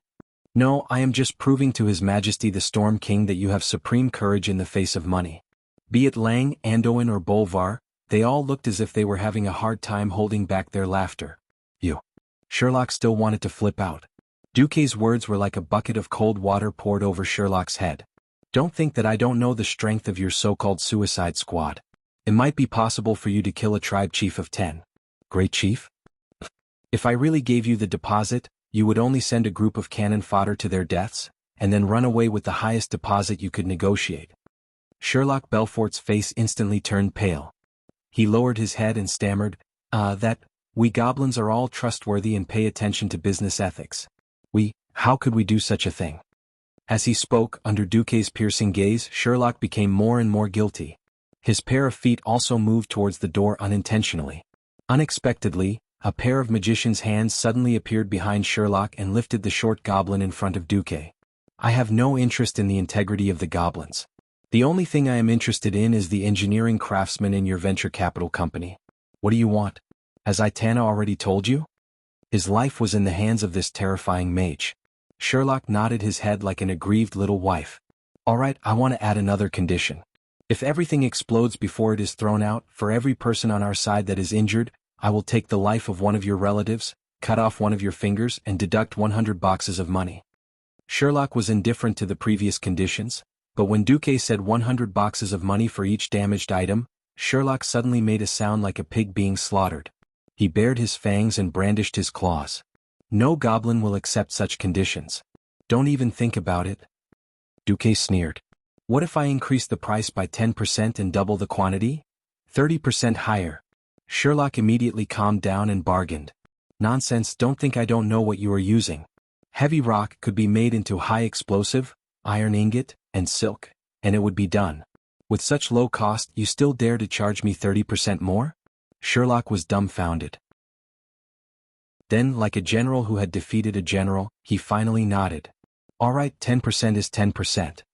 Just like that, Sherlock retreated with a long face. Aitana was very nervous and hurriedly apologized. I didn't know, so those things will explode before they are thrown out. Duque rubbed his eyebrows and thought to himself, damn, gnome projects are unreliable, goblin projects always explode. If I didn't know this, then I would have played the game for nothing. You are not in this field. It's not your fault. After comforting Aitana, Duque finally turned to Lang and explained, didn't you say that you have tens of thousands of militia but don't know how to use them? Weren't you guys worried about how to evacuate the last of the defenders? I will solve all of these problems for you all at once. Not only that, I will also throw in a big gift package. What gift package? Lang was stunned. Duque smiled mysteriously. Now that I say it, it no longer feels mysterious. Chapter 180. For 2 days in a row, the east and north walls of Stormwind City were filled with battle cries. However, the people of Stormwind City would never have thought that such a terrifying battle was just a test by the Horde. Yes, it was just a test. During the absence of Duque and Andoin, Bolvar was in charge of the defense. Although he knew that the Horde was only sending 1,000 men to test the waters, Bolvar had no choice but to fight with all his might. The difference in individual combat power was too obvious. There were moats, barbicans, city walls, arrow towers, and towering hills equipped with catapults. Such a three-dimensional defense system only erased the disadvantage that the humans had when fighting against the orcs in terms of individual combat. The battle was still very difficult. The 5-meter-tall city wall was still too short for the tall and strong orcs, who were unreasonably strong in terms of athleticism. Orgrim gave Blackhand a stupid idea, but it was also the most effective one, and Bolvar was at a loss of what to do. Fill the river when you see it, build a slope when you see it. The laborers who were dwarves in the eyes of the Horde's warriors but were burly men in the eyes of the humans carried a large number of rocks and braved the deadly rain of javelins to throw the rocks into the moat before turning around and leaving. The process repeated. In just a day, the urgently dug moat was filled by nearly a third. Duke Bolvar could not imagine how tragic the situation would be when the humans were forced to fight the green-skinned monsters in the streets after losing their geographical advantage. However, the greatest consolation was that Duque had returned. His strength alone was no less than half of the Wang family's team of mages. Are you really not going to do anything? Lothar asked Duque on top of an arrow tower. Duque shook his head. No, I'm not going to do anything. It's more beneficial for us. What? Because our main opponent is the chief's deputy, Orgrim, and not the chief himself. Lothar recalled what Garona had said about the tribe's chiefs and well-known figures. He remembered that Orgrim's specialty was that he was wiser than the other orcs. He's a powerful orc warrior with the wisdom of a shaman's. Duque explained, if I had saved the situation from the start, Orgrim would have been able to identify the weak points in the defensive line faster. In fact, my final defensive position is not here. I still have to rely on you guys here. Lothar played with an iron lump with a wooden handle as long as a palm. Are you sure we can survive 10 days with this? Duque said with absolute certainty, I'm sure. All right, I believe you. The rumbling of tribal war drums could be heard from every corner of the city wall near the mountain range. Old Dem was a porter. Apart from his strength, he was practically useless. He, who was over 50 years old, joined the militia purely because he could get a ticket for his daughter and grandson to leave early by signing up for the militia. Lying on the battlements, Old Dem held onto a helmet that had been dented in when he descended. It was obviously taken from a dead man's head as he trembled and looked out. Beside him was his old neighbor Kana, A baker. Kana kept asking in a low voice, "Have we arrived? Have we arrived?" Old Dem looked at the countless green figures surging towards the moat and felt his hair stand on end. Wait, not yet. Old Dem's heart trembled as he looked at the green giants with their terrifying faces and long fangs. At this moment, the kingdom soldier in charge of supervising them suddenly shouted, "Militia, get ready to throw that thing. Before I give the order, no one is allowed to open the lid below." Old Dem and Kana immediately tensed up. Calm down. Calm down. Wait for those damn greenskins to attack. Looking at the signal flag on the command tower behind the city wall, all the kingdom's soldiers shouted in unison the moment the red flag dropped. Now. Old Dem followed the steps he had taught them and hurriedly opened the lid below the wooden handle. Instantly, the sound of fireworks being ignited could be heard from the other end of the wooden handle. Most of the people were illiterate and did not know that it was a fuse. Throw it with all your might. The commanding officer's roar caused many people to slip up and directly throw these strange wooden sticks with metal pimples into the moat below. There were even some idiots who accidentally dropped the sticks onto the battlements. It was the soldiers in charge of supervising who were quick to react. They swung their arms around and threw the thing across the moat.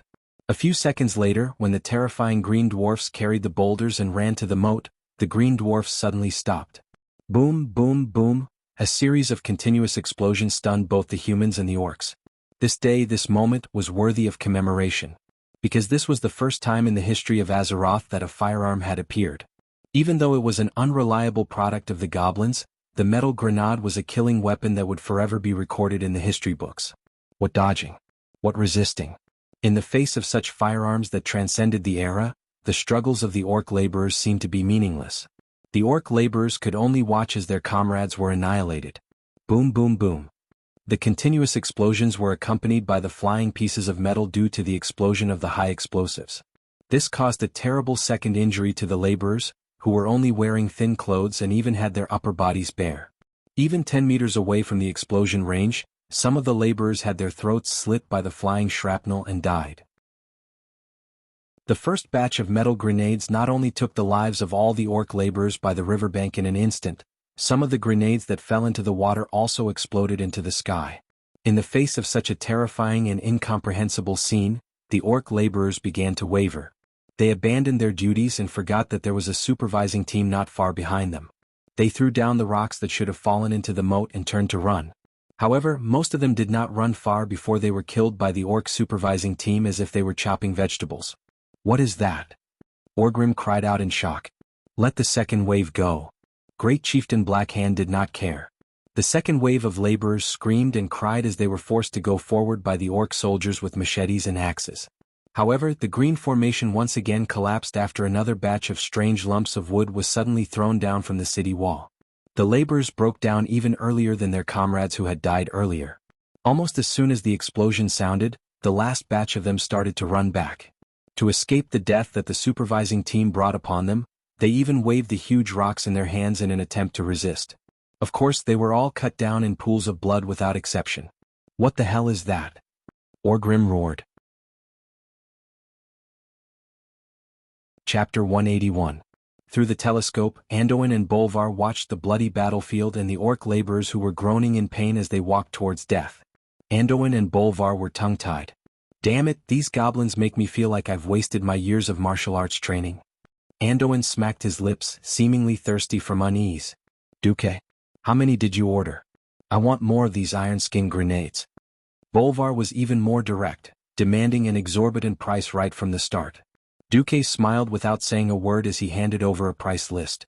It listed the price of the iron skin grenades, as well as the skyrocketing price that would require the goblins to work overtime to produce them. More importantly, Duque had specially noted that the already terrible rate of misfires and premature explosions would skyrocket due to the rushed production. That's right, in this era where there was no mechanized mass production, where everything was done by hand, how high could the success rate be? As long as one was human, they would make mistakes and get tired, and there would be differences in the accuracy of each product. And the goblins' lax way of doing things meant that all the products created by these damned and whimsical fellows were extremely dangerous. Bolvar's conscience did not allow him to let his soldiers and militia take such a huge risk. If they did not kill the enemy and instead blew themselves up first, they would have no place to cry. Anduin was magnanimous. We should comfort ourselves like this. Yo, a box of grenades is enough to arm a militia regiment. Duque smiled. A militia regiment needs to undergo a long period of training, but this thing only needs half a day of training. That was not wrong. Ordinary infantry training required a long period of combat training to have a little bit of success. Even so, the survival rate of new recruits on the battlefield was so low that it gave any commander a headache. Not to mention the humans who were already at a disadvantage in terms of physique.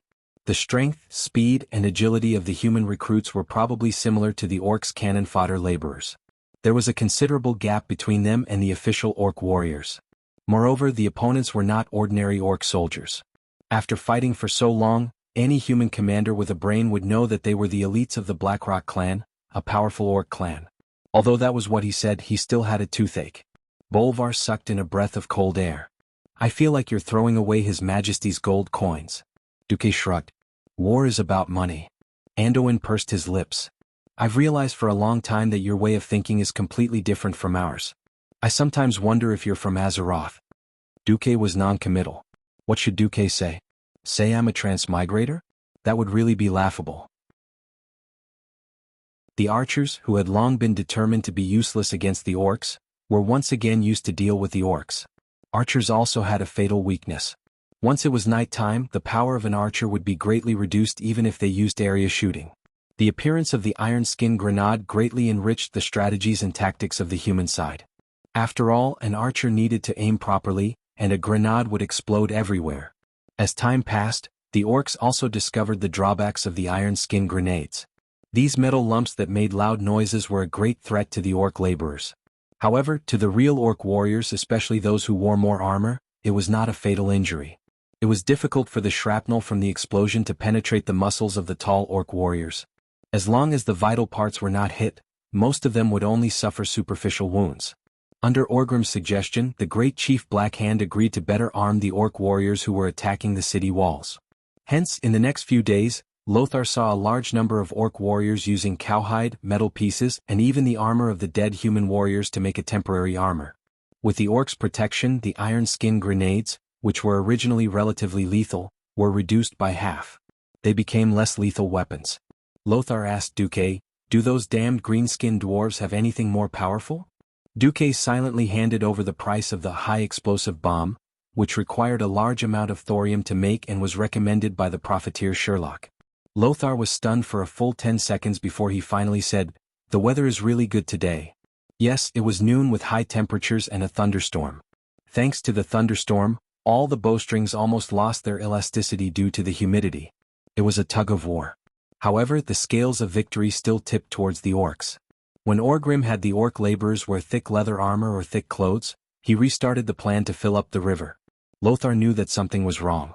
On the 7th day after Duque dealt with the Bloodsail pirates, the moat on the east and north sides of Stormwind City was filled up. The orcs even used orc laborers to pile up stones at many places to build a slope that led to the barbican in front of the city walls. The barbican had almost become a pit. Orgrim seemed to be addicted to piling up stones, and he still had a large number of orc laborers rush over. Throw the stones into the human's pit. If you can't make it back, then throw yourself in as well. That was Orgrim's order to these weak, orc laborers. The direct result was that the number of orc laborers dying increased exponentially. At first, the humans tried to clean up some orc work or dig up some slopes every night. However, Stormwind City was severely lacking in heavy machinery. Not only were the gnome excavators expensive to rent, but Sherlock was also unwilling to let his subordinates drive the expensive robots into the city that was bound to fall. Unless, Sherlock rubbed his thumb, index finger and middle finger together again. That gesture of asking for money. You know what it means. Duque was held up. Just as he expected, the Horde quickly discovered Stormwind City's weakness. It was the place to the north of Stormwind City near Stormwind Port. It was different from the steep cliffs of the valley in the south. The mountain roads to the north of Stormwind City were dangerous for the humans, but for the orcs who were good at climbing mountains, it was not a true dead end. In the first 2 times, the orcs successfully sent a few scouts down, causing a commotion among the citizens of Stormwind City.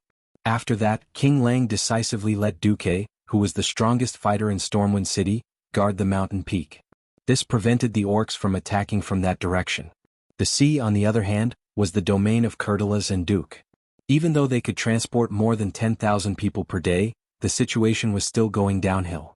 After the citizens of Stormwind City held on for more than 20 days, the biggest problem for Lang and the citizens to cover the retreat had arrived. Excluding the evacuees and those who died in battle, there were still 10,000 people left. Lothar estimated that none of the 50,000 people would be able to escape. The orcs were already in a frenzy. They would not allow the humans to evacuate at a rate of 10,000 a day.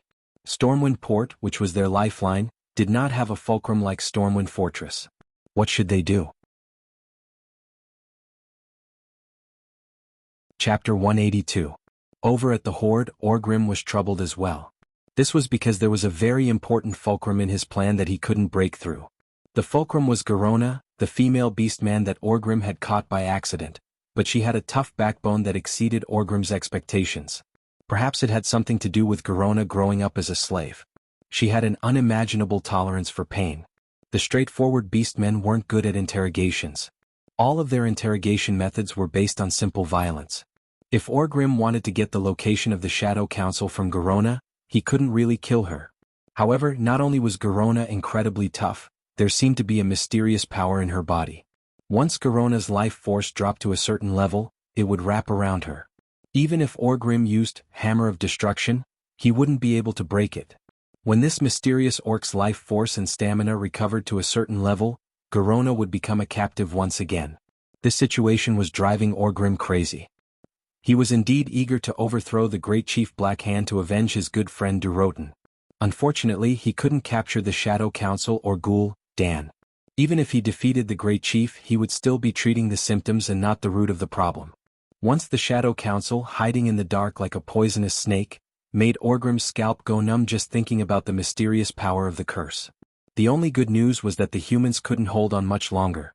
Every day there would be more than one wave of orc assault teams breaking through the moat. Some even crossed the Barbican and rushed up to the city walls.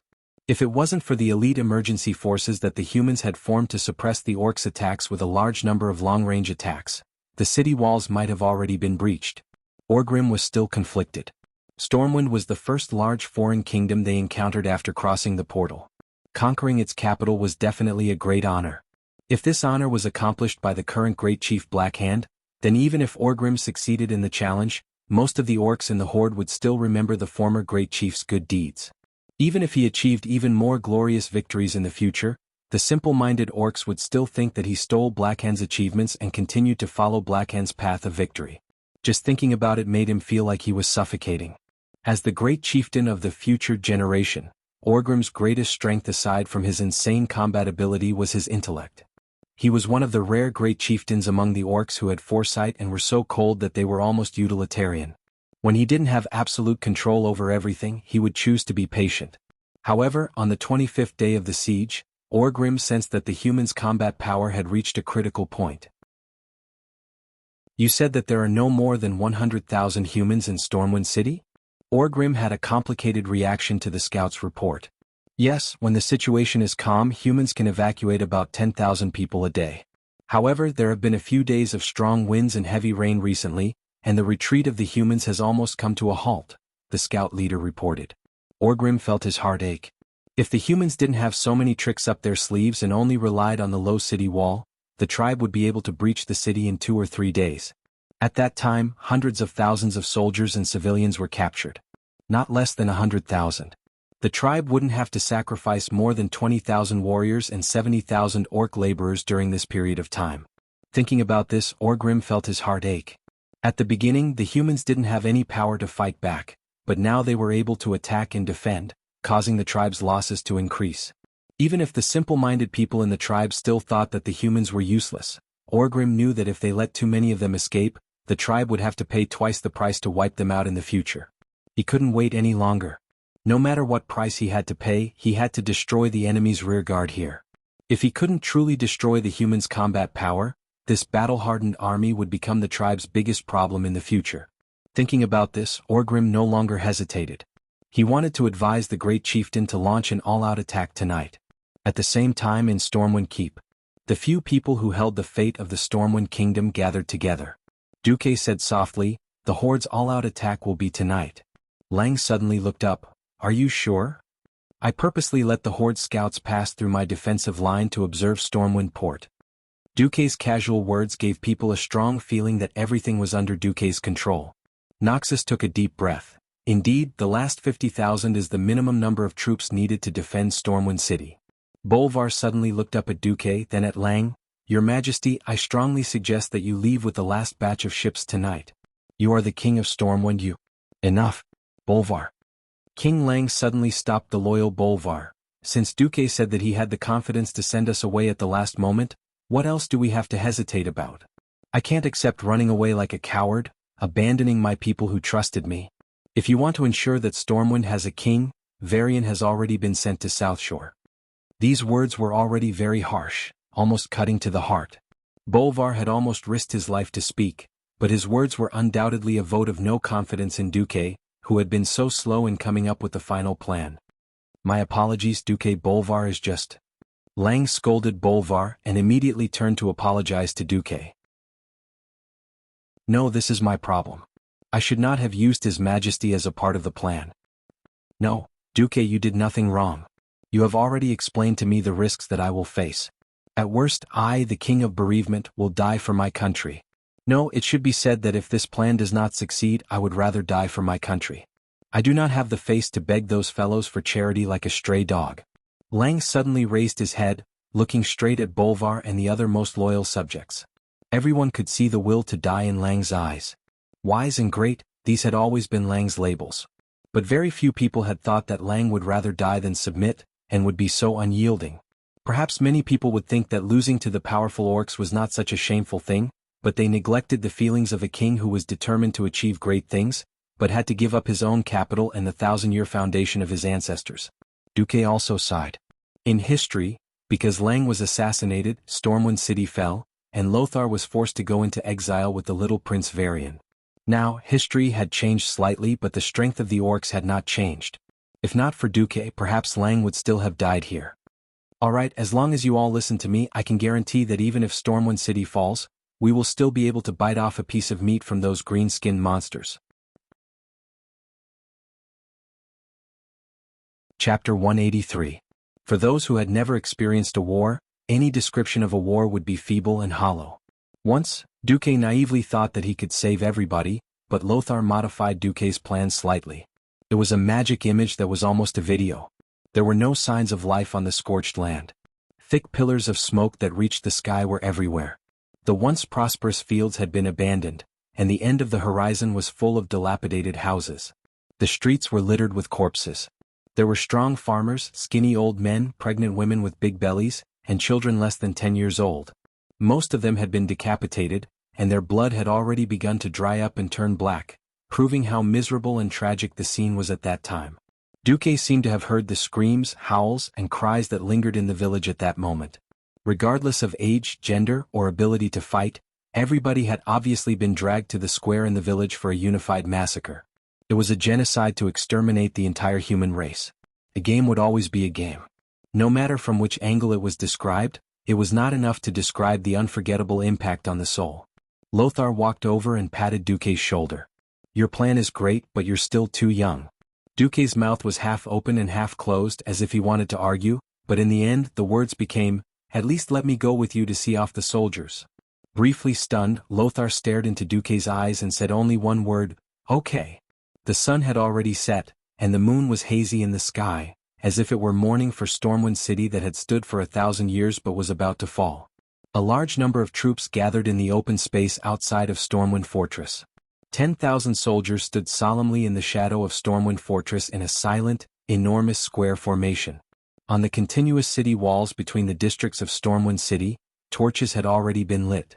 The torches on every battlement on top of the city wall cast long swaying fiery red light on the square formation, emitting the clanging light of armor. It was the gathering of iron and blood. It was the reflection of hatred and fury. It was a volcano of fury that was about to erupt.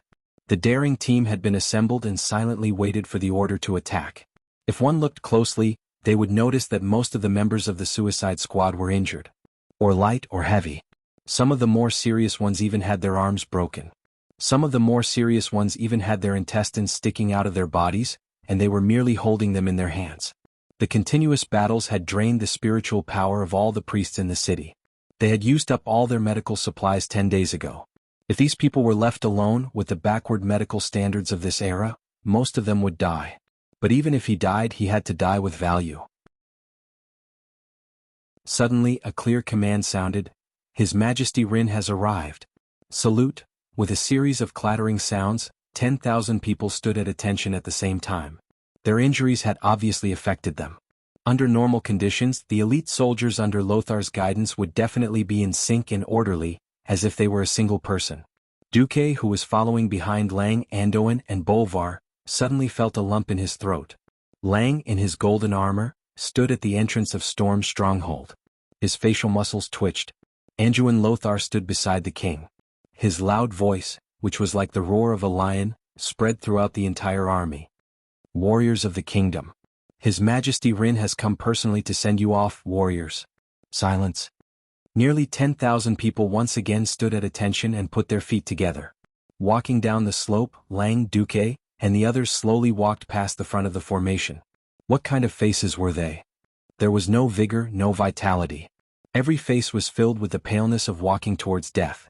However, every pair of eyes exuded an amazing desire to fight that was as blazing as fire, mixed with a murderous aura of hatred and anger. Every pair of eyes was shining with the will to fight to the death. Yes, every warrior knew that they were going to die. It was just that before burning their lives, they wanted to give the invaders a fatal blow in the most severe way possible. Duque felt a lump in his throat. Lang looked around at the familiar and unfamiliar faces, and could not help but be moved. He patted the shoulders of every soldier in the first row and walked over. In the end, he still managed to control himself well and walked to the high platform that had been set up beforehand. Lang raised the big bowl filled with wine high, and the soldiers followed suit and raised the big wrists filled with wine. King Lang's clear voice spread in all directions. Azeroth has been invaded, and humans are being slaughtered wantonly like pigs and dogs. But we are very lucky. Everyone, please join me and raise the long swords in your hands against these damned green-skinned creatures. Be it me or you, maybe tonight, maybe tomorrow, we will all die in this damned war. But it doesn't matter because we are dying for our children and grandchildren. I only hate that I, Lang Rin, can't accompany you to fight shoulder to shoulder tonight. But it doesn't matter, please leave first. When I see you again, I will either proudly tell you that I have taken back Stormwind City, or I will tell you that I died on the way to the charge just like everyone else. Now with this wine, I wish you all to chop off more orc heads. With that, Lang raised his head resolutely and drank the whole bowl of strong wine in one gulp. Looking at Lang's Adam's apple moving, Duque, Andoin, Bolvar, and the others raised their heads and drank in unison. It had to be said that this kind of golden wine originating from the dwarves had a strange, fiery feeling. The fiery turbulence rushed into his throat and flowed down his esophagus into his stomach. Duque suddenly felt a burning sensation all over his body. Duque, who did not like to drink, staggered, but he took a step back. Duque immediately steadied himself. Sir Marcus, I heard that you were the one who suggested this battle, so I would like to ask one last question. A veteran with his head wrapped in bandages and an empty left arm stepped out of the ranks. He raised the large plate of wine high and saluted Duque. There was a low buzz of discussion among the soldiers.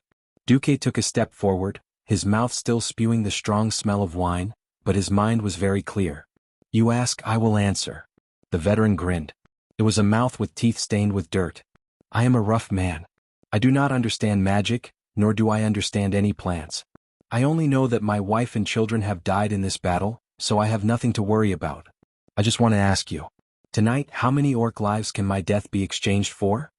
This was not only the voice of the veteran, but also the voice of the 10,000 warriors who were about to die. They were not afraid of death. The key was whether it was worth it.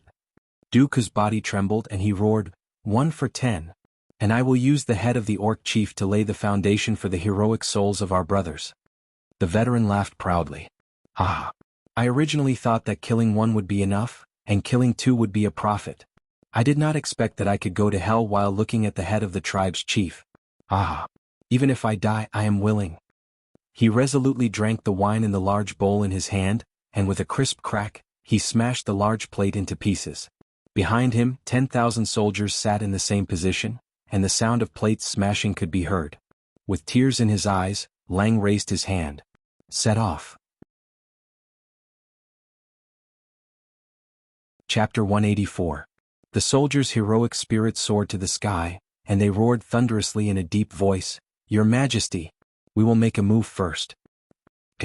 Clan raised his sword. The cold light of the sword reflected off Clan's handsome but no longer young face under the bright light of the fire. At this moment, Duke, who was standing beside Clan, was affected by the tragic atmosphere. Unbeknownst to him, his tears had already begun to fall.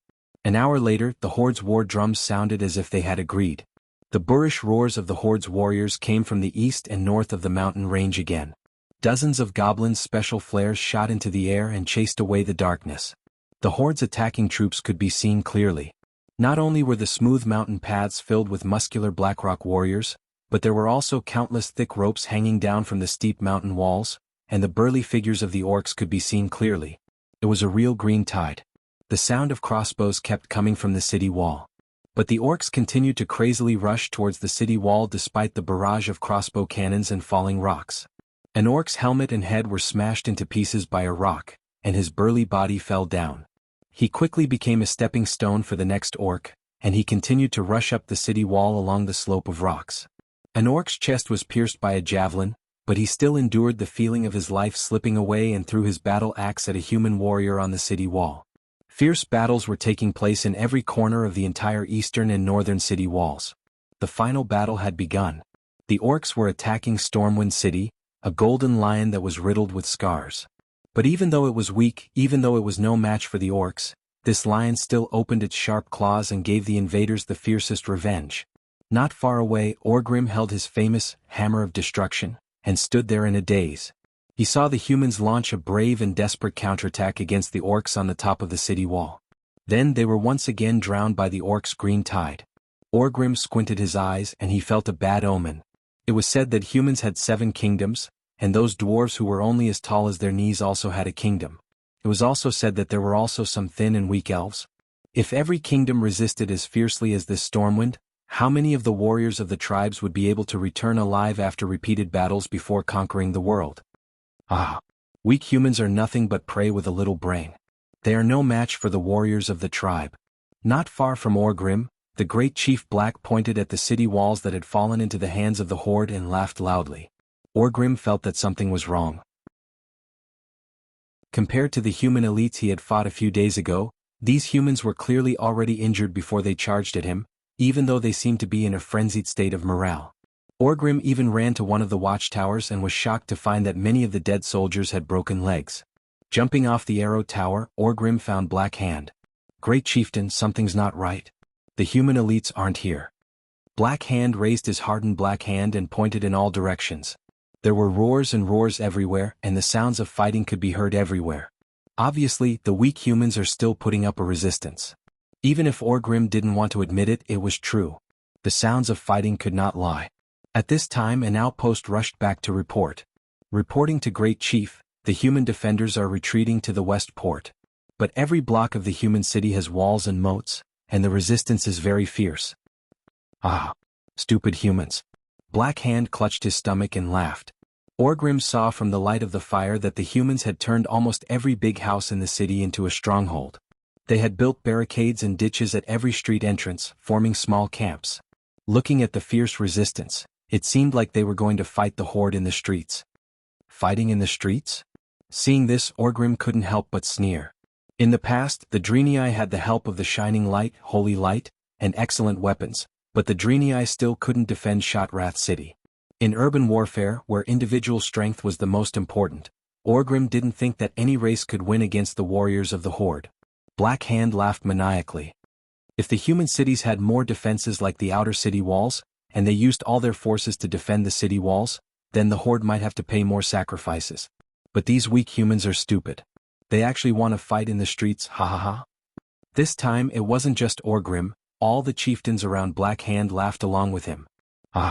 No warrior is a match for the strongest warrior, the beastmen. In urban warfare, the javelins and cannons are useless. The humans are dead. Black Hand waved his huge hand. Attack through the night, we can't let a single human escape. You can take the other spoils of war, but leave the head of the opposing chief to me. Yes. The chiefs of the small and medium-sized tribes were overjoyed. They listened to the order and dispersed, returning to their own tribes to command their troops. Orgrim, lead your people to the port as soon as possible. I don't want to let another human escape. Understood. It would be a lie if the beastmen weren't tired after days of attacking the city. But the high feeling of conquering the enemy city made every single beastman feel invigorated. There was no more discipline, no more cooperation. The beastmen that remained near Stormwind City came out in full force. They slaughtered their way through every street and alley in Stormwind City. They killed anyone they saw, and if they saw something new they would take it. Looking at the shiny gold and silver, the beastmen didn't think much of it. They just felt that it would be nice to melt them and make them into tooth ornaments. But when they saw the superior weapons of the humans, especially the sharp battle axes, the beastmen would often fight each other to fight over these rare spoils of war. Because this was the moment of victory and also the blessing of the chief. The rough roars of the beastmen and the long line of raised torches filled every road and every street of Stormwind City. The sound of reckless footsteps gradually replaced the sounds of fierce fighting. No beastman cared where the humans went. Perhaps the humans were hiding in those big houses called churches and trembling. On every ugly green face besides malevolence, there was also brutality and ecstasy that had been suppressed for a long time. Victory. Even though the humans had caused them a lot of trouble, victory was victory. Suddenly, several huge beams of light converged on a huge building in the west. The golden lion flag on the building, which was as tall as a building, shone resplendently. At the same time, the beastmen heard a strange sound. Chapter 185. Woo woo woo. The melodious sound of the horn seemed to come from beyond the heavens or from ancient times. It was desolate and heroic. It reminded people of the world filled with yellow sand, the days when they had to fight against the most ferocious beasts in extremely harsh environments in exchange for a chance of survival for their tribesmen. It was either kill or be killed. The weak had no right to live and the strong ruled over everything. This was a primitive sound, and it evoked memories hidden in the hearts of countless orcs. How many years had it been since they last heard this sound? Makara, all orcs knew that when a warrior challenged a chief to replace his position, he would use the most sacred duel ritual, Makara. One-on-one. The winner would get everything. Not many people knew that this Makara, which was used to resolve conflicts between orcs and decide who the chief would belong to, could also be used against hostile races. Of course there was a prerequisite. Chief Blackhand of the Horde. On behalf of our king, King Lang Rin of Stormwind City, who is also the chief in your eyes, I challenge you to Makara. Do you dare to accept the challenge? Duke's voice echoed in the night sky of Stormwind City. No one knew if it was magic or something else, but this shout in orc language was clearly heard by the 100,000 orcs attacking Stormwind City. Great Chieftain Blackhand and Orgrim were walking on the streets of the old Stormwind sector with their bodyguards. Suddenly their bodies trembled. Makara? Humans actually knew Makara? Almost instantly Orgrim spat in his heart. It was that lowly traitor Garona who taught him again. Duke's voice continued, Our human king is different from your chief. Our king is not the strongest warrior. That's not important. Our king and our strongest warrior are here. As long as you defeat our strongest warrior Anduin Lothar in Makara, our king's head will be yours with both hands. We will wait for you at the place where the light pillar is. Blackhand's huge rock-like palm was resting on a thick stone pillar by the side of the road. Almost subconsciously exerting force, the entire stone pillar was easily crushed by the huge strength of his grip. The hard stones exploded like hardened flour, scattering all over the ground. All the orcs' gazes were focused on Blackhand's face. Great Chieftain? Orgrim probed. The muscles on Great Chieftain Blackhand's ugly face kept twitching, and thick veins popped up on his face like a dragon's beard. His eyes were bloodshot due to extreme excitement. Blackhand could feel the fire in his body being pumped out from his heart, spreading to every corner of his body, reaching every cell in his body. Ha ha ha. Blackhand laughed maniacally. Beastmen never fear challenges. I don't care what Rai what Andu. Their heads are mine, all mine. Orgrim immediately understood and shouted to the side, Relay the order of the Great Chieftain. The Great Chieftain has decided to accept the humans, Makara, and forbid any attacks on the humans near the light pillars. The messengers scattered in all directions and soon, the rough roars of the messengers could be heard everywhere. The Great Chieftain has accepted the Makara. Forbid any attacks on the humans near the light pillars. Let's go. The clouds dispersed, and the moonlight shone on the ground. Together with the light from the torches, the two huge dragon-shaped shoulder ornaments on the Great Chieftain's shoulders were ghastly pale. On the other side, in the church area of Stormwind City, on the steps of the Stormwind City Cathedral, Ryan sat on a red velvet throne with golden edges on the 9 steps. Anduin and Bolvar stood beside Ryan, one on the left and the other on the right in their military attire. Will the great chieftain of the beastmen really come? Bolvar asked Duque for the 3rd time. Enough, Bolvar. Duque's analysis will not be wrong. The beastman chieftain, who is most obsessed with personal merit, will not let go of such an opportunity. Lang gently stopped his loyal minister. Anduin, who was leaning on his sword, looked even more relaxed. Don't worry, Stormport is not far behind us. The soldiers are all behind us. If the tens of thousands of soldiers are unable to protect our king's safe escape, then we will all commit suicide. Of course, the beastmen could not find the main force of the humans, because the last 40,000 soldiers and civilians had already gathered quietly near Stormport. There were tens of thousands of people, but they did not make a sound, like a giant beast lurking in the night. Not every soldier knew the arrangements of the higher-ups.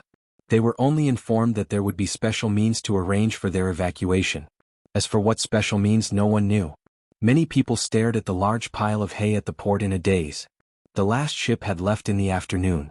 The soldiers scratched their heads and could not figure out how to evacuate. Fortunately, since they had been ordered to bring up the rear, the soldiers were mentally prepared to fight to the death. However, the open space from the church area to the port was really not conducive for humans. Moreover, the soldiers did not have any heavy weapons on hand. If they fought with the beastmen here, it would be a one-sided massacre. The commander of the Griffin Legion, Tom Simoes, who had met Duke once before, still did his best to place the shield-wielding heavy infantry and spearmen against the sea, setting up a formation in the direction of Stormwind City. If the beastmen rush here, we can at least hold on for a while, General Seamus muttered to himself. When he heard that the plan was proposed by Duque, Seamus did not know why, but he kept thinking of the legendary master of Duque who fought against the beastmen at the Red Ridge Mountains.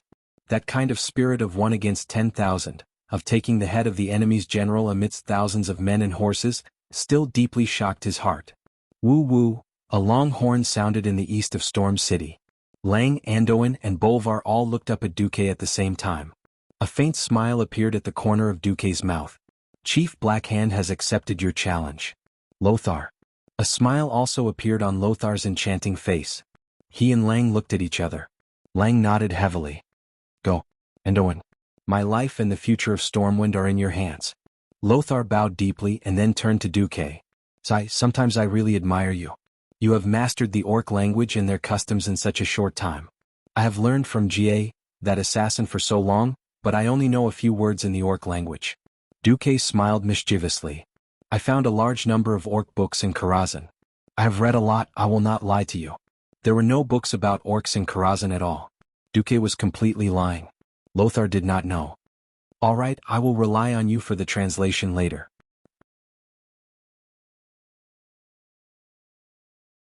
Chapter 186. The once peaceful and tranquil Stormwind City had now become hell. Deer antlers were everywhere and trenches were everywhere. Almost every sturdy building in the city had been transformed into a bunker with sandbags, gravel, and wood. The soldiers who acted as suicide squads used all sorts of methods to attack the invaders. The javelin throwers hid behind a window on the 3rd floor, continuously shooting at the attacking beastmen. In the beastman army advancing along the main road, there were beastmen who were shot and fell to the ground. But the beastman soldiers did not care, and only continued to attack fiercely. Whether it was the human barricades or the bunkers that had been transformed from mansions, the various beastman clans fought to launch wave after wave of attacks. The green tide flooded one position after another. First was the capital of the Dreenii Shotrath city, then the human Stormwind city. Which city would it be next? The beastman soldiers did not think too much about it. The sense of pride and glory from conquering the enemy's capital had long made the beastmen lose their minds. Most of Stormwind City had already fallen into the flames of war, but the human positions were layered like a woman's dress. Every time they tore apart a position they would see the next one. They did not even have time to plant the clan's flag. A human position that was responsible for providing cover would definitely throw a rain of javelins. That kind of mutual cover, like an endless line of fortifications, gave the attacking beastman commanders a headache.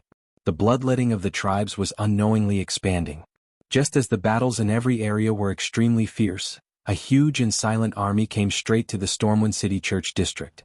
Over here, with the huge and beautiful Stormwind City Cathedral behind them, nearly 1,000 royal guards stood with swords in hand, waiting in formation. Over there, the great chief beastman guards, who were more burly than normal beastmen, with an average height of nearly 3 meters, came forward with Great Chief Blackhand and Orgrim. These elite beastman guards wore thick black leather armor that covered almost their entire bodies. They wore ferocious shoulder guards that towered into the sky with sharp bone spikes. On their heads were full iron-horned helmets that were meticulously made by the best beastman laborers. In one hand they carried a huge battle axe that they had collected from the humans. In the eyes of these humans, the huge battle axe that required 2 hands to lift was just a one-handed axe in the hands of the elite beastman guards. Lang narrowed his eyes. The green crowd parted to the left and right like a tidal wave. Great Chief Blackhand, who was over 3.5 meters tall, walked forward with Orgrim, who was holding the hammer of destruction. Stepping on the green bricks of the church district, the bricks under the Great Chief's feet groaned under his heavy weight with every step he took. Blackhand stopped 30 meters away from the stairs. Its eyes that were larger than a bull's eyes scanned the humans from left to right.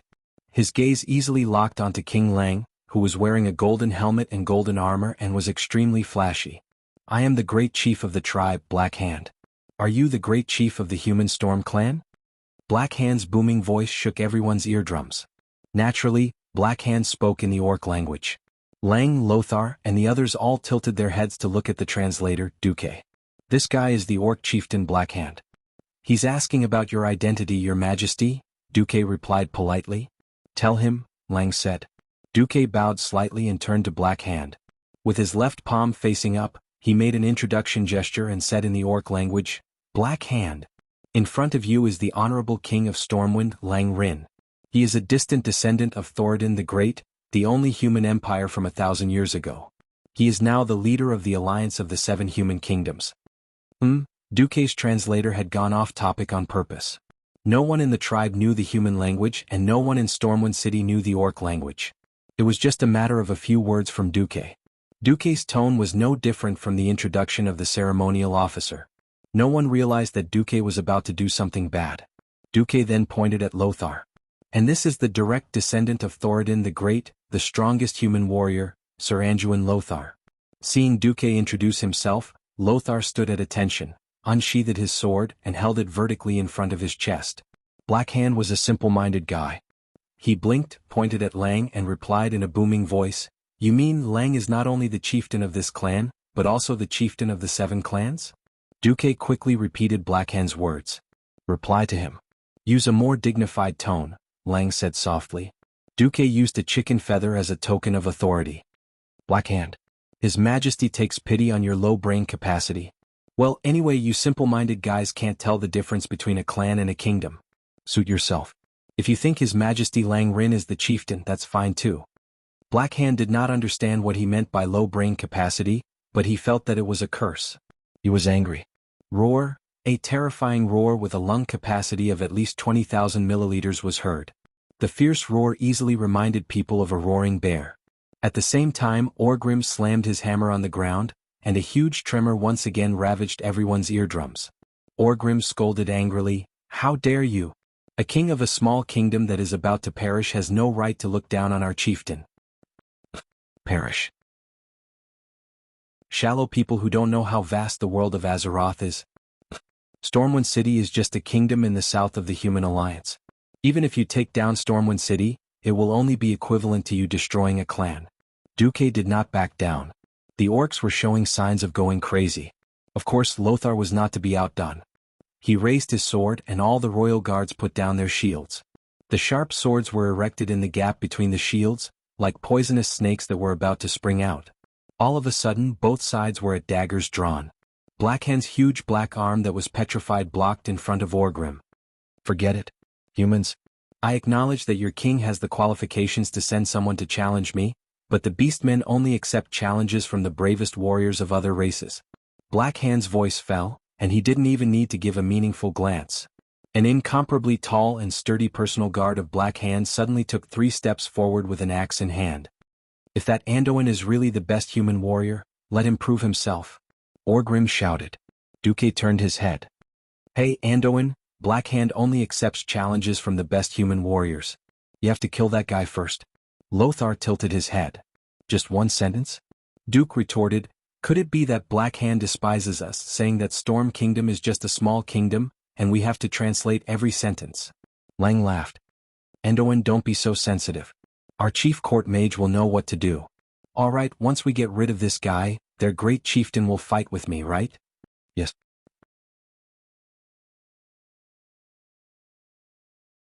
Chapter 187. Lothar leisurely walked down the stairs. His metal boots stepped on the marble stairs, making a clanking sound. It doesn't feel good to be looked down upon. Did I not kill enough orcs on the battlefield? Lothar mocked himself as he walked. Later you can hold Black Hand's head and look down on the orcs. Duque was the one who orchestrated all of this. He let Black Hand fight Lothar, who shouldn't be fighting now, but Duque was full of confidence. In the original history, Black Hand died a rather useless death. After Orgrim used torture to get the location of the Shadow Council, Orgrim decisively challenged Makara, under the witness of thousands of orcs. In that duel, Black Hand had the absolute upper hand. The huge rock hand completely ignored Orgrim's hammer and easily beat Orgrim up. However, the cunning Orgrim suddenly made his move. During the duel, he suddenly looked behind Black Hand in shock as if he saw Ghoul Dan. His mouth also seemed to say Ghoul Dan. Black Hand, who was all brawn and no brains, actually believed it. That moment of distraction immediately gave Orgrim the chance to smash his head with his hammer. The great chief Black Hand might be really powerful, but Black Hand was a brainless child. If Lothar really couldn't beat him, then Lothar's name should be written backwards as Salo Induin. It had nothing to do with the honest, righteous and heroic young man Duque. The orc guard charged. Once that huge body charged, it was no different from a charging rhinoceros. That kind of terrifying pressure would make a timid person pee in their pants. Close. Even closer. The huge double-edged battle axe suddenly chopped down. Under the moonlight, it created a cold arc. It was a terrifying force that could split a grown man along with his shield into two halves from head to toe. However, Lothar used a Marseille spin. Forgive Duque for using a football term to describe Lothar. However, after seeing through the enemy's simple and brutal attack route, Lothar instantly made a gorgeous turn. This action reminded Duque of Zidane. It was equally dashing and full of artistic beauty. Noxus turned around with his left leg as a fulcrum and easily dodged the thunderous axe strike. He then held his sword in a reverse grip and gently pushed it forward as if he was playing with a sword. The sharp king's sword pierced through the gap between the orc guard's helmet and armor as he turned slightly to the right. Blood splattered everywhere. The blade of the sword pierced through the orc guard's jaw without any resistance and went straight through his brain. Until the moment of his death, the orc's eyes were still filled with confusion and shock. Lothar's long hair, which was fluttering due to the rapid rotation, lay meekly on his shoulder under the effect of gravity. He easily killed the enemy and his hair was not messed up. Handsome. So cool. Furthermore, it was an instant kill. He gently pulled out his sword and let the dead orc's huge body fall with a loud bang. Blood spurted out from behind him. Noxus swung his sword and the dirty blood beads fell on the floor tiles. Lothar walked slowly toward Black Hand. One step, another and another. With every step he took, his unparalleled domineering aura became stronger. The orcs gasped in unison. They had the same thought. This guy is indeed worthy of being the best human warrior. The chief Black Hand let out a burst of hearty laughter. He was not the slightest bit angry because of the death of his guard. Instead, Lothar's gorgeous steps attracted his attention. Pushing aside the guards in front of him, Black Hand strode forward proudly. Not bad. You're not bad. Indeed, you're qualified to challenge me. Duque's translator said, Andoin, this arrogant guy has agreed to fight you. Lothar stood 10 meters away from Black Hand and smiled. Duque, tell this guy to smile more while he can. I don't want him to still have that ugly smile on his face when I cut off his head. Duque translated. Black Hand didn't care at all. Mocking each other before the battle started was definitely a part of the duel. Tell this human warrior that as long as it's a warrior's head, I will preserve it well. Before Duque could translate, Lothar had already cursed. You can deal with the harsh words yourself. God knows if he'll think that I'm going to kiss his shoes if I call him a coward. Orcs don't wear shoes. Duque shrugged. Lothar rolled his eyes at Duque. Duque said helplessly, all right. Black Hand. We humans are much more civilized than you. Lothar said that he'll cut off your head and seal it in ice to ensure that it's fresh and intact. If any humans knew that Duque had translated it like that, they would definitely complain. How civilized can that be? However, the orcs did not care. Perhaps, it was the strong enemy killed by Makara that had the value of preserving the enemy's head.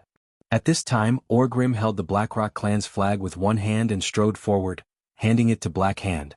The great chief seemed to casually throw the flag on the ground. He looked straight at Lothar, then at Duque. Duque understood. Your Majesty, the orcs throwing the flag means that they're sacrificing the glory of the entire clan. For the duel to stand, we have to do the same. Lang nodded. A flag-bearer behind him walked down the stairs with his chest puffed out.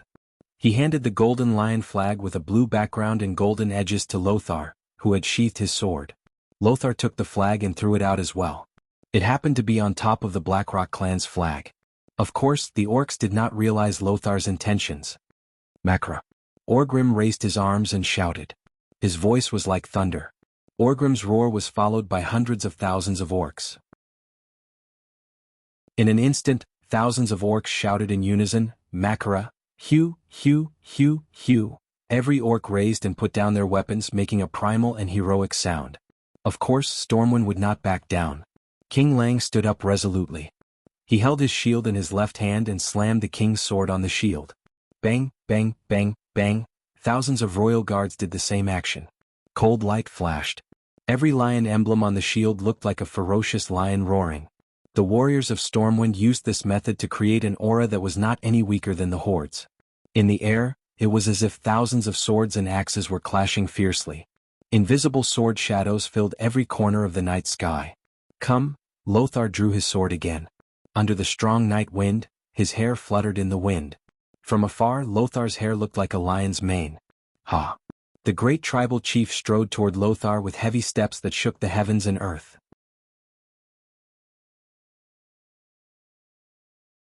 Chapter 188. If the orc guards were like rampaging rhinoceroses, then Blackhand's attack was like a speeding heavy tank. His violent and unstoppable aura had shaken the 4 digits of human warriors on the scene. The great chief Blackhand, who was nearly 3.5 meters tall, was a giant among both humans and orcs. Some people might think that a giant like Blackhand would be slow in his movements. In fact, any enemy or challenger who had this thought would have their heads crushed by Blackhand. High strength meant slow speed and high speed meant low strength. This formula didn't apply to Blackhand. Not only was Blackhand fast and strong, but he also had an advantage that no one else had. His weapons were his hands.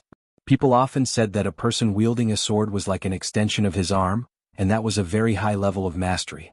However, no matter how agile a weapon was, it was impossible for it to be more agile than one's own hands. Blackhand had an advantage.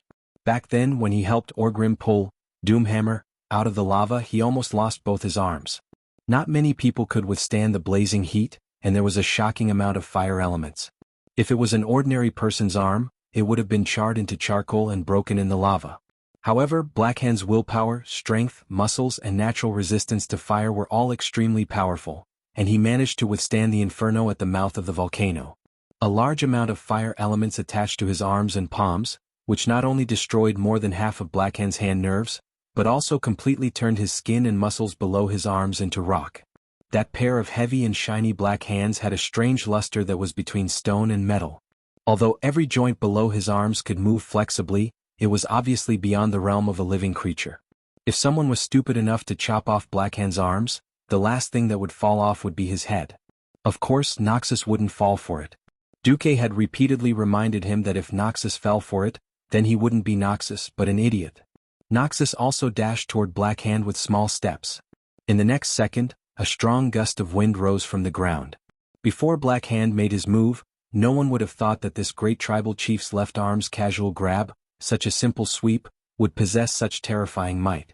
It was an earth-shattering feeling that should only appear when the entire building collapsed. Just that gust of wind alone was enough to crush every inch of muscles on a person's face, teeth, and other bones. He couldn't even open his eyes, let alone see what was in front of him. For a moment, Duque had the illusion that Lothar had been killed without any suspense. It was too scary. That was a power and speed that the poor human imagination could not comprehend. That feeling was as if the other party had picked up a church door and slammed it down horizontally, turning you into minced meat. The last sentence that remained in your mind was impossible. Fortunately, Duque's rationality dispelled his hallucinations. If he had really made a move just now, he would have disrupted this incomparably sacred duel in the eyes of the beastmen. That would truly be a disaster. Lothar dodged and pounced like a ferocious tiger, then rolled forward on the ground to the right, avoiding the great chieftain's ferocious left-hand sweep.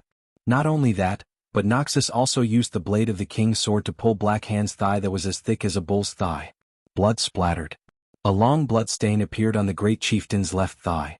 Blackhand's leg armor did not play any role at all, as if the precious leather armor was just a thin piece of paper that could be torn to shreds. But this was not the end.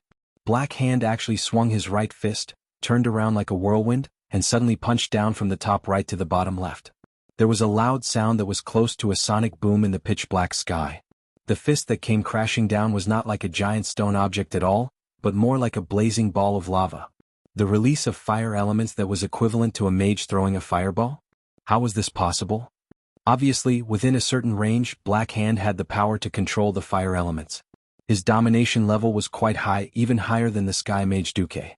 Duque's heart froze in an instant. If it wasn't Kilrog, Deadeye, Orgrim, and Samuro who surrounded him when he went to set the fire a while ago, but Blackhand. If he was tricked by him, perhaps he would really have to run for his life. The temperature was comparable to that of lava. The power to kill with a single touch. Either of these 2 points would result in death. Every human warrior forgot to breathe as they stared at Lothar's incomparably small figure in front of Blackhand. However, Lothar still managed to dodge it. It was a strange movement that was a little like a spring bouncing back. He slammed the shield on the ground with his left hand, and used the recoil force of his arm to bounce off the ground. Lothar's entire body actually rose into the air, and he barely dodged the fist's edge like he was juggling. With a loud tearing sound, the armor under Lothar's left rib was grazed, and the entire piece of armor that was at least 5 millimeters thick was torn off. It was even easier than tearing bread with his hands. A 1-meter-wide pit of flames suddenly appeared on the ground. Assassin. Lang stood up in shock. Every human warrior broke out in a cold sweat for Lothar. Only Lothar stood up and curled his lips nonchalantly, as if the guy who almost died just now was not him. Ah, I'm liking your head more and more. And Owen. Blackhand laughed maniacally while ignoring the wound on his thigh, and continued to attack Lothar fiercely. Duque translated. Me too, Lothar said while dodging in a flustered manner. He was clearly a warrior, but it was as if he had activated the bandit's special skill, evasion. He had a 100% dodge rate. Duque translated again. Okay. Let's fight each other. The speed of Blackhand's hand that had turned into rock suddenly increased greatly again. It was almost as fast as the Sword Sage's blade storm. However, Blackhand still couldn't deal any effective damage. It was impossible for Lothar to dodge every attack. However, as he took quick and accurate steps, he danced the epic ranked shield on his left arm. His agile footwork, ingenious angle deflection, accurate unloading and perfect use of various warrior skills allowed Lothar to be on par with Blackhand. No, that's not right. Because Blackhand's attacks were more extensive, Lothar's ghostly attacks left more than 10 wounds of varying depths on Blackhand. Following Blackhand's intense movements, every wound on his body was bleeding. Yes, he's bleeding. For a while, Blackhand could rely on his tyrannical body to hold on, but as time passed, the scales of victory would definitely tip in Lothar's favor. That was provided that Lothar didn't get hit by a heavy blow. That was the difference in size. Blackhand, who had stronger vitality, had many opportunities to make mistakes, but once Lothar made a mistake he would be killed instantly.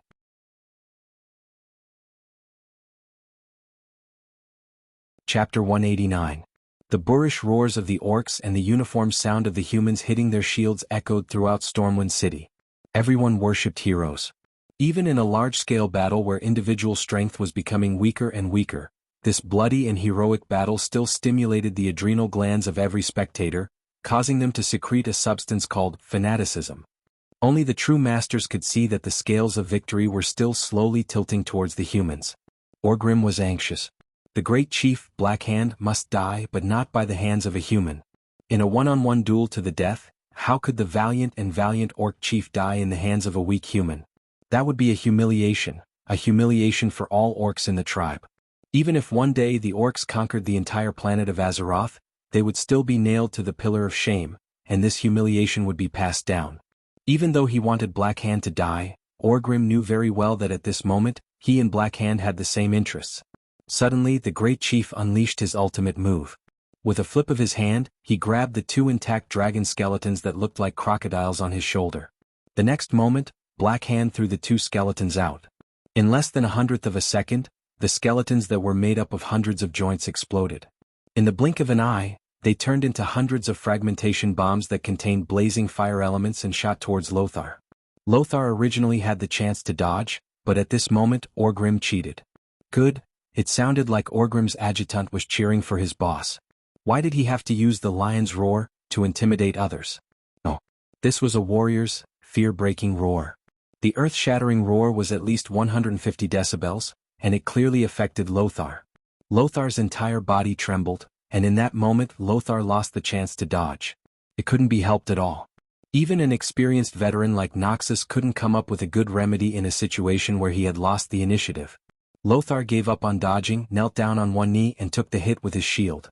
Tut tut tut tut. The barrage of attacks that were comparable to machine gun fire almost completely blew up Lothar's shield. After a round of skeletons of fire swept past, Lothar's shield became tattered, and light could be seen in several places. Fortunately, Lothar himself was not injured. The consequences were severe. Noxus had completely lost the skill, block. What are you doing? Lang, Bolvar, and a few other high-ranking generals let out similar angry shouts. After Duque translated, Orgrim sneered, I did not interfere. If a true warrior can't even withstand the cheers of the enemy, then he might as well die. His words almost drove Lang and the others crazy. At this time, Duque suddenly showed the same sneer. You mean to say that using words and sound to affect the enemies in the arena is not considered cheating? Orgrim did not speak, which was undoubtedly a tacit agreement. On the other side, Lothar was in a desperate situation. In terms of absolute strength and speed, Black Hand was superior to Noxus. Having lost his shield and unable to dodge, Lothar could only use his long sword to parry Black Hand's attack. For Black Hand's hands that were comparable to heavy hammers, a long sword like a light weapon was at a disadvantage. Unless it was psychic, a long sword could never be more agile than one's own hands. In the last incident where Medivh was killed, the king's sword had used up a lot of power. Lothar calculated and could not use the power of the sword to chop off Black Hand's claws.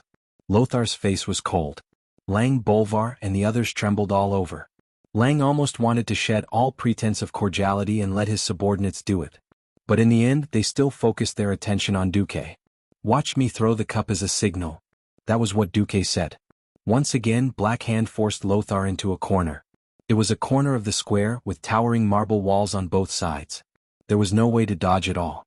Anduin Lothar, I will remember your name. But go to hell, the great chief let out a roar of victory. At this second the cheers of the orcs reached their peak. The blazing cheers almost overturned the clouds in the sky.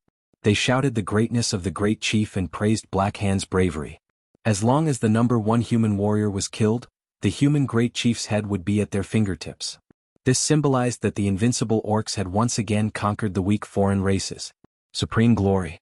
The best, Makara. In the next moment the great chief's hands would shoot out like lightning with blazing heat and the whistle of death. That would be the death of Lothar. Makara's failure. The entire Stormwind and the possible future failure of the Alliance. Without Lothar, there would be no such thing as a descendant of great Emperor Saladin, and it was still a question whether the Seven Kingdoms would still be united. At this moment even Lothar's handsome face lost all color. Every human watching the battle clenched their fists. At this critical moment, Duque's light words entered the ears of the great chief. If I tell you that the Shadow Council sent someone to kill Orgrim's good friend, Durotan, and that Orgrim is plotting to overthrow you, the great chieftain, and that as long as you find out the location of the Shadow Council from Garona, who he captured, he'll kill you and wipe out the Shadow Council that killed his good friend. What would you think, great chief? At this critical moment, Duque would not have said such a long sentence. But Duque finished his sentence in an instant. This was a technique that Pharaoh specialized in, repetition of incantations. Extract all the important syllables from a long sentence and compress them into one, making a long incantation into a short paragraph. Of course, the sound produced was equivalent to pressing dozens of keys on a piano at the same time. With human hearing, it was impossible to distinguish this noise. And most, repetition of incantations, only reduced a 3-second incantation to 1 second. This was already very impressive. Duque had the system elf. This greatest king system could make the impossible possible. A long paragraph was forcibly compressed into a single note. However, as the receiver, Great Chief Black Hand heard every word clearly. As Ghoul, Dan's hardcore, as a puppet among puppets, he was a model example of someone who would help others pay for using him. The Great Chief was furious and suddenly turned his head to look at Ogrim. Ogrim. Ah. Lothar did not know why Black Hand was in a daze, but it did not stop Lothar from sliding between Black Hand's legs and slashing at the forked part of Black Hand's thigh. There was a kind of pain in the world called pain in the balls, also known as the most painful pain for men. Black Hand could not control his body at all and bent over in pain. In the next second, seeing that there was no time to lose, Lothar beautifully pierced through Black Hand's chest from behind. The dignified king's sword was once again used as a backstab, the sharp blade piercing through Black Hand's chest. But Black Hand did not care. He pointed at Ogrim and let out the last roar of his life, "You traitor!" Chapter 190. Time was completely frozen. Just a moment ago, the Great Chief was still having a smooth journey. Countless beastmen were cheering for the Great Chief's victory. The enthusiastic cheers almost shot up into the starry sky. On the other hand, everyone on the human side was sweating profusely. They couldn't wait to attack and kill the monstrous Great Chief who was about to kill their great hero Anduin Lothar on the spot. The next moment, the plot took a 180-degree turn. Lothar, who was supposed to be killed, miraculously turned the tables. First, he taught Black Hand a lesson with a sword that hurt to see, then followed up with a beautiful backstab. Everyone could see that the Great Chief was about to die. In this duel, Lothar had the last laugh. A few seconds later, the beastmen who seemed to have been choked by the neck suddenly became even more restless. No, this was no longer a restless, this was a complete riot. At first, none of the beastmen could accept the Great Chief's death. Why did the great and invincible Great Chieftain die at the hands of a weak human? Even if this human looked very agile, courageous, and heroic. Because of their blind worship of the Great Chief, none of the beastmen could accept it. However, the Great Chief's roar before his death gave all the beastmen a reason. The two sentences added up to, "Orgrim, you traitor." Traitor? Why would Orgrim, who was so loyal to the Great Chief, become a traitor? Did Orgrim do something to the Great Chief? The beastmen's simple thinking circuits could not wrap their heads around it. But that was not important.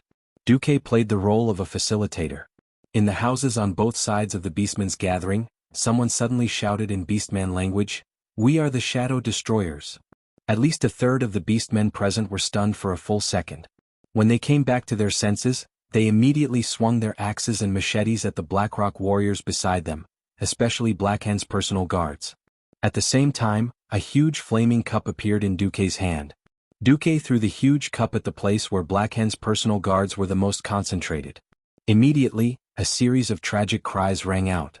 King Lang and Bolivar were the most embarrassed. In any case, their expressions could be translated as, "Damn it, is this really a sign to throw a cup?" Nothing else mattered. What mattered was that Duque had sent a signal. In the surrounding rooms, nearly 100 people shouted in the Orc language, "Avenge du Roten." Along with this shout, dozens of Frostwolf clan flags were raised in the houses next to them. At this moment, all the beastmen warriors of the Blackstone tribe who were still in a daze just a moment ago, understood. Why did the Great Chief lose? This must be Orgrim's doing. Everyone knew that Orgrim and the Frostwolf tribe's chieftain Durotan were sworn brothers who had gone through fire and water together. However, after passing through the door of darkness and arriving in this world, Durotan was exiled by his entire tribe because he opposed Ghoul, Dan. From the looks of it, Durotan should be dead. This would explain why Orgrim would betray the Great Chief. It was because Orgrim wanted to take revenge for his best friend. Therefore, the warriors of the Blackrock clan were enraged. "Orgrim, you traitor. Have you forgotten the Great Chief's kindness? Orgrim, have you forgotten that the Great Chief sacrificed his own hands to help you fish up Doomhammer?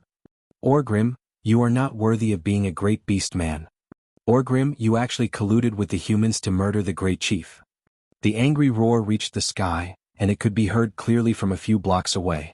This time, not only the Blackrock clan, but even the other clans who were looting and burning heard it. Orgrim was completely dumbfounded. His mind was filled with question marks. The matter of rebellion was an absolute secret. How did the humans know about the slogan of treason? How did the humans know that I betrayed because of Durotan's death? What method did the humans use to make the Great Chief think that he was the traitor in a duel? Orgrim's thoughts were in a mess. Yes, He was indeed prepared to rebel, but it was a beastman uprising. As long as he killed the Black Hand in the sacred Makara, no matter how dissatisfied the other clans were, Orgrim would still be a legal rebel. As long as he became the great chief, he could reasonably accuse Ghoul Dan of using demonic methods to poison the beastmen and wipe out the Shadow Council. The secret code of "We are the Shadow Destroyers" was only used after he became the great chief to suppress any Blackrock clan beastmen who disobeyed his orders. However, everything was a mess now. The great chief died under the swords of the humans in Makara because of his betrayal. His subordinates also decisively attacked the Black Hand's personal guards because of the secret code. The Frostwolf clan's flag pushed him and his subordinates to the opposite side of the entire clan. What is going on? Orgrim only felt that there was an invisible evil hand hiding behind him and viciously attacking him. Even if it wasn't sh*t, it would still be sh*t. There was no way he could explain it clearly. At this time, Duque shouted righteously in the Beastman language, "I don't know what the hell you Beastmen are doing, but the winner of Makara is our Anduin Lothar." It would have been better if Duque did not shout, but once he did, Orgrim actually felt a telepathic connection. This was an intuition that surpassed his rationality. Orgrim instinctively felt that this powerful and sinister young human mage, Duque, was the culprit of everything. Duque stopped him from attacking Storm Fortress. Duque burned down half of the elven forest, forcing the horde to split up their forces. It was this Duke again, the mastermind behind this strange Makara, from the beginning to the end. "Of course you have to remember me because I will become your nightmare." Duque's words echoed in Orgrim's ears. Looking at the mysterious smile on Duque's face, Orgrim was certain that everything was King Duque's doing. Duke Marcus. Orgrim finally remembered Duque's name. As an old enemy. Using hatred as a mark. But so what? Orgrim raised Hammer of Destruction, and wanted to rush forward, but he realized that he was being attacked by two highly skilled Black Hand's personal guard captains. He would not be able to rush forward until he got rid of them. On the other side, Noxus had successfully cut off Black Hand's giant head. He held the head in one hand and rushed over with his sword in the other. Bolvar covered Lang and quickly retreated to Storm Harbor. Noxus' face was filled with endless joy. Did it work? Yes. Let's go.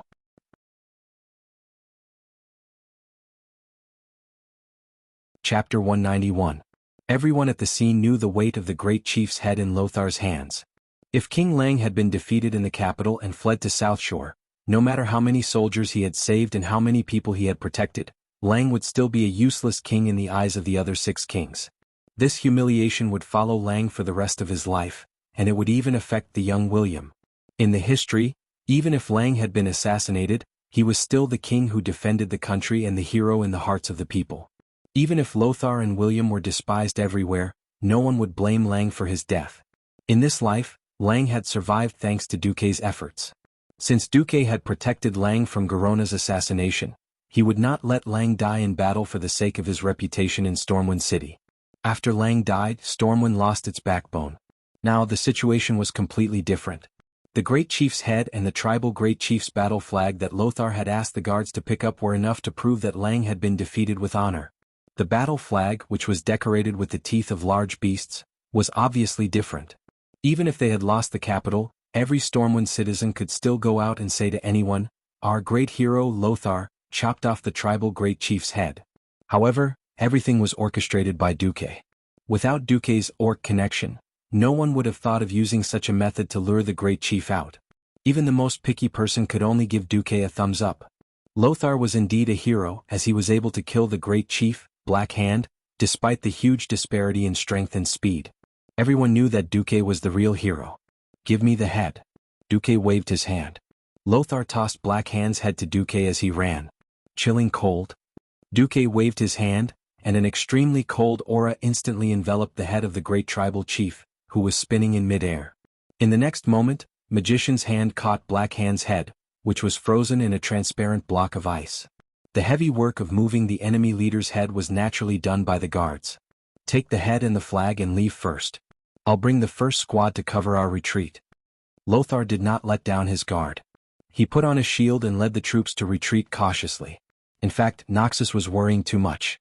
The orcs were already fighting amongst themselves, and didn't have the time to pay attention to the retreating humans. At the dock, General Tom Seamus was burning with anxiety. When he saw Lang's war flag and the royal guards at the city gate of Storm Harbor, he hurriedly led his troops to meet them. "Your Majesty, your safety is more important than anything else." General Seamus was so emotional that he was about to cry. "You've worked hard, my dear subject. Now only the last 2 steps are left." Lang stared at the squad of guards who were carrying the great tribal chief's head and the tribe's war flag, with obvious excitement in his eyes. Killing the commander and capturing the flag. If it weren't for Duque, he probably would have died here, wouldn't he? Infinite gratitude for Duque surged in Lang's chest. Thinking of the nobles who fled with their family properties at the time of disaster, Duque's name had already become sacred in Lang's heart. On the other side, when the troops led by Lothar were almost out of the church square, Duque finally launched a backup plan. Ambrose Liza Magarov's. It was a long incantation. As Duque's incantation sounded, Lothar clearly sensed that something was changing in the air. Countless mysterious magic runes appeared under Duque's feet like ripples, spreading in all directions. Seeing that Duque had stopped chanting and the magic waves around him had also calmed down, Lothar still couldn't help but ask, "What did you do? If you wanted to burn down Storm City, would you need such an exaggerated magic array?" Duque smiled mysteriously, "You will know soon." At the same time, the Blackstone clan orcs who were fighting each other felt a wave of fear in their hearts. It was purely an animal's instinct, just like how even a mouse would run away in the face of a disaster. At this moment, every orc in all the streets of Storm City, no matter what they were doing, forcibly stopped what they were doing. The ground under their feet made them tremble in fear. In the largest church in Storm City, accompanied by the ringing of the bell, every evening prayer hall would echo with the uniform sound of the priest's evening prayers night after night. Following the attack on Storm City, the bell for evening prayers had not been rung for a long time. Every priest was using holy healing spells to heal the injured, using their kind voices to comfort every frightened soul. However, at this moment, the church bell that had not been rung in the night for a long time rang, 3 short, 3 long, another 3 short. This was the signal that they had agreed on. The members of the daredevils who had long given up hope of escaping and knew that they were going to die quickly moved. They might have crawled out of an abandoned attic, an inconspicuous closet, or a secret basement, dragging their broken bodies with all their might. They used flint stones to light torches and threw them on the things that had been prepared beforehand. Some of them were piles of firewood that had already been doused with oil, some were piles of whale fat that had been piled up in the corner, and some were storerooms filled with dry straw. More importantly, in the hot summer, the brick and wood houses and the large amount of flammables that had been prepared beforehand made it very easy to start a fire.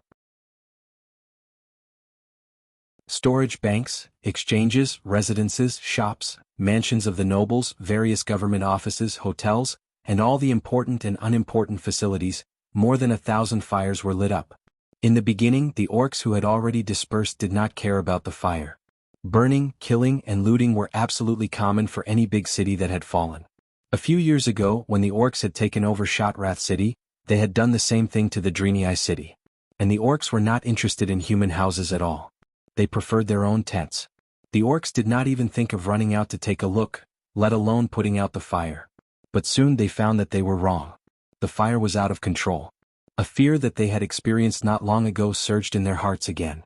They suddenly remembered the scene of Duque burning down most of the tribe's main camp by himself. That blazing fire, which could be called the flames of hell, caused the deaths of over 10,000 orcs. They began to run out, trying to use all kinds of methods to put out the fire, but it was too late. The fire had already spread unscrupulously everywhere. One block after another was easily swallowed by the raging fire.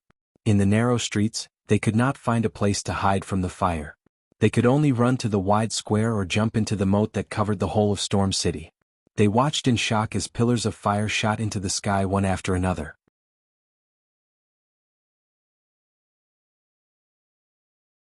Chapter 192. The area of fire grew wider and wider. Looking down from the black sky, one would find that the entire city seemed to have been flooded.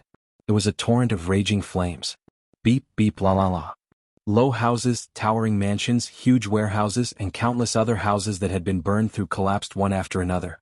Along with the continuous rumbling, countless orcs who could not dodge in time were crushed to death by the brick and wood houses in the narrow streets. Ah, fire. Run.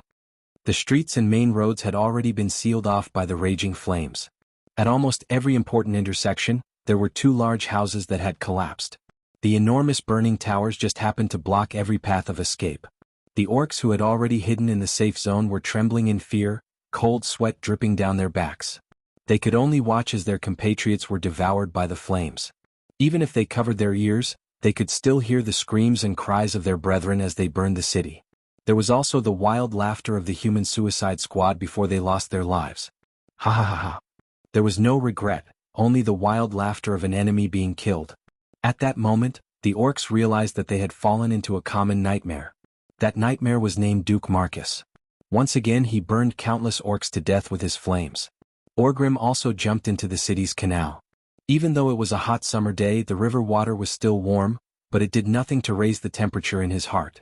This was an extremely painful trap for him, and he lost more than half of his men. If it weren't for the fire, perhaps even the remaining half of his body would have been killed by the crazy counterattack of the Black Hand Guards. He could no longer remember how many Black Hand Guards he had killed with his hammer of destruction. It was once a weapon that he was immensely proud of. He had used it to slay countless ogres and over 100 ferocious beasts in our world.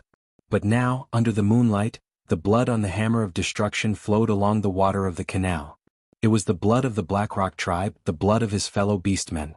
However, Orgrim still had a strong sense of doubt and ominous premonition. He had a feeling that Duke Marcus, who was more devilish than the devil, had more tricks up his sleeves. Unknowingly, the moon was shrouded in dark clouds again. In the shining river, they saw a series of golden runes extending to the riverside like flames. That's impossible. Orgrim couldn't help but scream, "Get to the shore! Quick! Otherwise it will be too late." Orgrim frantically called out to his men, his brethren. His subordinates obeyed. Even if they were a little unwilling, they still climbed up to the shore.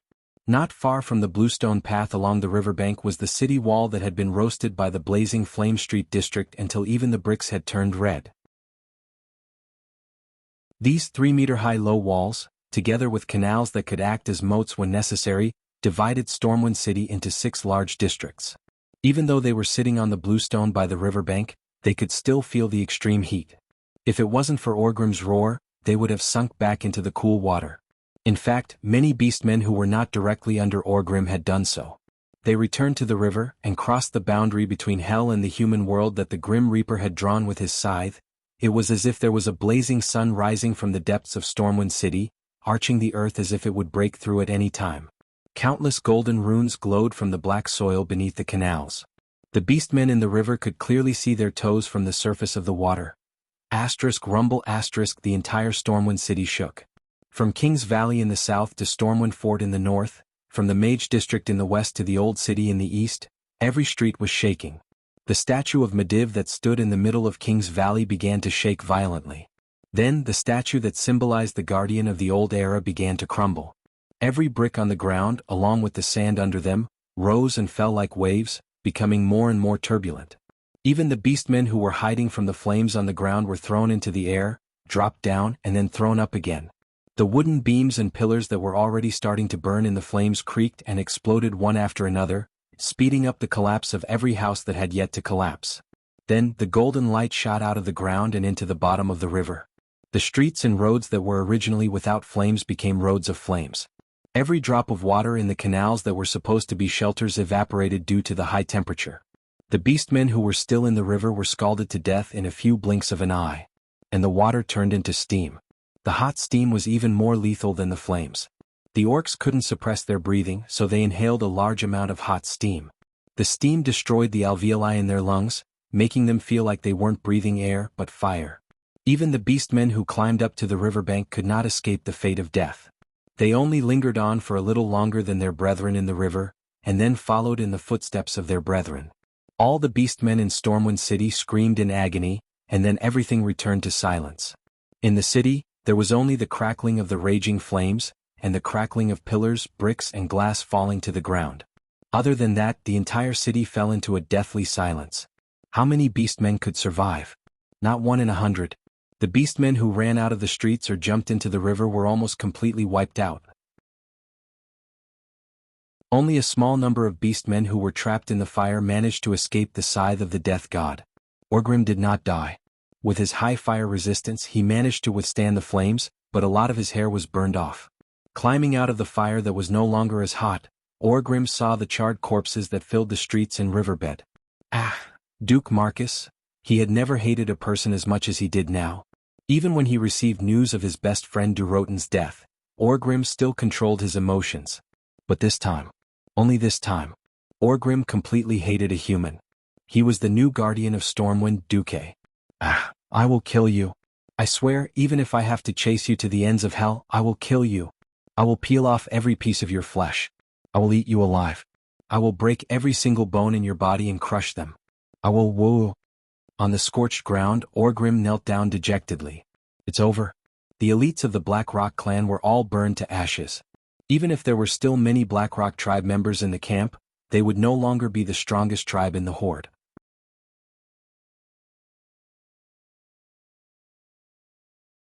Chapter 193. In Stormwind Port, separated by a city wall, tens of thousands of Stormwind Kingdom's elite soldiers witnessed the last scene of their beloved city. Flames rose from the ground and soared into the sky. The flames could be clearly seen from dozens of kilometers away. The fire lit up the entire night sky. Perhaps, from today onwards, Stormwind City would be known as Flame City. This is... Lang couldn't help but ask as he watched Duque return under the escort of Lothar and his elite soldiers. This was definitely not something that could be achieved by ordinary arson. If he had to use a word to describe it, it would be purgatory. Duque wiped the sweat off his forehead with the towel that Windsor handed him. This is the magical defense system that Medivh left behind. His original plan was to set up a magical formation similar to the firewall spell in every canal. This was to prevent enemies from invading and destroying all the streets at once. But I changed it a little. Changed? Of course, Lang knew about the division of the different districts. Why were there canals and walls separating the districts of Stormwind City? It was so that they could resist. In fact, there were secret tunnels between the districts so that even if parts of the districts were conquered, they could still use the secret tunnels to take back territory. Yes, I ordered the Suicide Squad to set the entire city on fire and block the streets to drive all the orcs into the rivers. Then, Duque didn't finish his sentence. Everyone present was smart. They immediately realized that this was a chain reaction. By driving the orcs away, they would gather them together and then exploit the enemy's psychological blind spots to turn the safest place into a real death zone. No one would have thought that the canals that could avoid being burned to death were the real killer moves. Suddenly, everyone felt lucky that Duque was one of them. Killing the great chief of the horde and burning 100,000 of the horde soldiers with a fire. This glorious achievement easily made the soldiers cheer. The cheers didn't last long. It was simple. Everyone's heart was still heavy. Tens of thousands of soldiers gathered at the Stormwind port. The huge square of the port became extremely crowded because there were as many as 50,000 people. In order to avoid being outflanked by the horde, the goblins had detonated the explosives on the cliff closest to Storm Harbor. However, once the fire was extinguished, if the horde attacked again, these 50,000 people would have nowhere to run. These were not ordinary recruits. Perhaps many of them were from the militia or local garrisons. The real regular army only made up about 60% of them. But they had one thing in common. These 50,000 people were all veterans who had experienced more than one war with the orcs. It was not an exaggeration to say that these 50,000 people were the essence of Stormwind. If these 50,000 people could evacuate safely, Lothar was confident that he could train an army of 200,000 people within a year with these 50,000 people as seeds. If all 50,000 people died here, Lothar was right to be worried. In history, Lothar fled in panic with only the queen and Prince Rin, an orphan and a widow and thousands of soldiers. As a result, they were under the control of other human kingdoms. But tonight, the so-called history had changed beyond recognition. Lothar combed his sweaty hair and patted Duque on the shoulder. All right. Now it's time for you to perform. The 50,000 soldiers silently parted to the left and right like the tide, each of them in awe. The person who strode in front of them was the hero Duque. Many people felt that this excessively young man was a mystery. In just a year he had risen rapidly and become an important minister in the kingdom. Not only did he have powerful magic power, unparalleled courage, and the wisdom of a top tactician. From taking in the Murloc Naga to expand the Pearl Sea route for Stormwind City, to raiding Karazhan and killing Sargeras, to setting fire to the Horde's army, and finally to burning the city. The name Duke Marcus had become a legend. Now, everyone was shocked when they thought that they were about to become a part of this unfinished legend. No one knew what Duque was going to do next, but everyone felt that Duque could do it. This was the sense of trust that was based on actual achievements. Duque had proven himself time and time again. Now, it was just another step in Duque's legend to climb to new heights. Under thousands of gazes, Duque walked onto the dock and towards the dark sea. On the sea, the wind was strong and the waves were strong. The only thing that could be confirmed was that there were no ships on the sea, not even a sampan. Duque had personally promised every high-ranking official of Stormwind City that he would evacuate these 50,000 soldiers safely. How would he evacuate? Is Great Wizard Duque going to open the portal? A knight with some knowledge asked his colleague in a low voice. Impossible. I've seen the wizard's portal. I heard that it's very unstable, and even the sky wizards can't teleport more than 10 people at once, another knight replied. It's not a portal. This time it was General Tom Simois who spoke. Even the dark portal that attracted the orcs this time can't teleport more than 500 people at once. Not to mention 50,000 people. Unknowingly, Duque had already walked to the end of the dock. Ah! Amidst many people's exclamations, Duque seemed to have lost his footing and fallen into the sea from the stone dock. But the next step, Duque stepped on solid ground. It was actually ice. Incomparably cold air instantly spread from under Duque's feet, and in the blink of an eye, a large area was frozen. The huge waves that were rushing towards him froze in front of Duque. The surging seawater lost all its momentum, and quietly and obediently crawled in front of Duque, in a frozen state. The large area of the sea opposite the dock was completely frozen by Duque's cold air. Rapid avalanche? No, this was no longer just a simple, rapid avalanche. The ice shield on Duque's body expanded almost endlessly, and all the seawater that entered the cold shield was instantly frozen. At the same time, the ice tornado that kept spinning in the shield was like a grinder, grinding away all the ice spikes and icicles that were higher than the horizon. The crackling sound of ice shards grinding against each other could be heard continuously. As Duque walked out step by step, a huge floating ice that was getting bigger and bigger appeared in the sight of the 50,000 soldiers. It was a huge floating ice that was like an iceberg. The side of the dock was rectangular, and the floating ice near this side was at least 300 meters wide. And as Duque walked out step by step, the surface area of this huge floating ice continued to expand. From afar it looked like an incomparably huge ice ship. What 3-masted sailboats or 5-masted sailboats? In front of this gigantic floating ice ship, they were simply too weak. Even the aircraft carrier that Duque had before he transmigrated was just a tiny dot in front of this huge ice ship.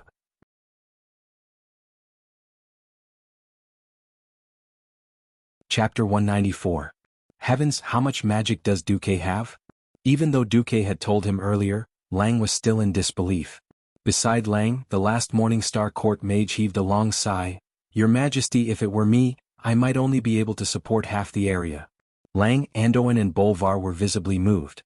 Did this mean that Duque's magic far surpassed the standard of an average Morningstar mage? On the shore, everyone sucked in a breath of cold air. Looking at this huge piece of floating ice, everyone knew that this was the ark that would take them away. However, what if they stood on it for too long? Would they freeze to death? It was summer, and while it was great to play with the ice, the cold air it emitted made people cower. Everyone move aside. Windsor was already instructing Duque's private soldiers to work. A large number of people swarmed forward, spreading the large amount of hay that had been piled on the pier onto the ice.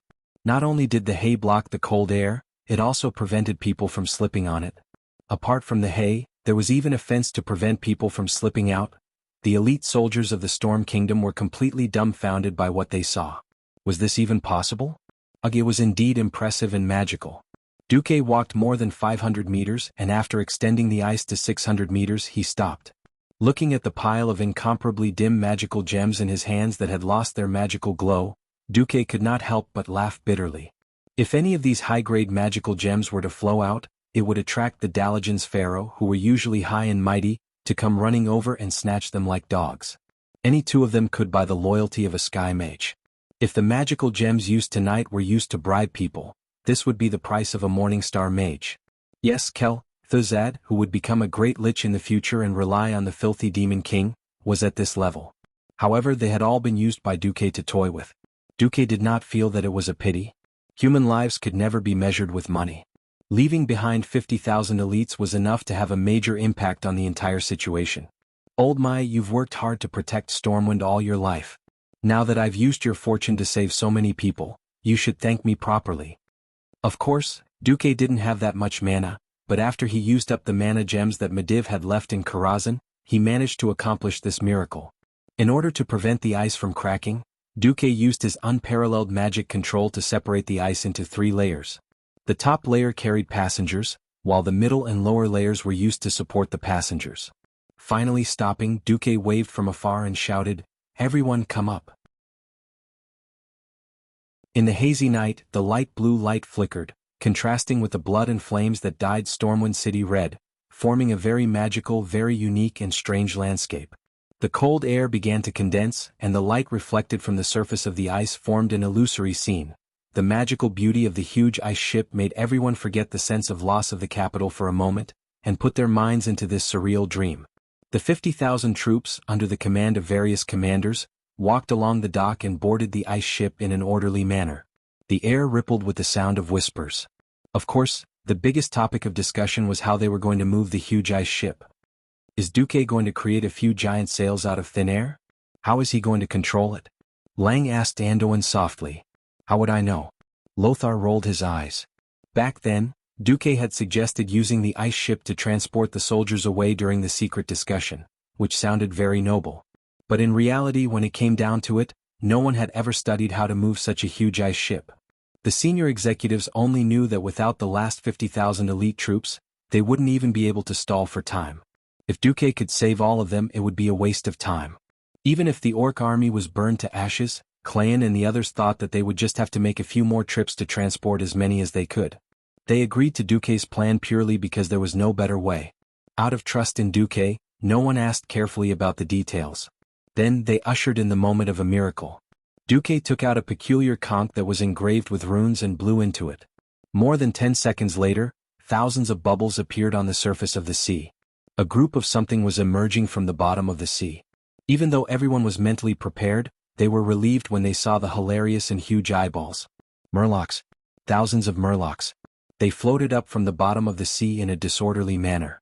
Some places were simply crowded with murlocs, and there was no fear of falling into the sea at all. Some places were tens of square meters and there was not a single murloc. The Naga arrived.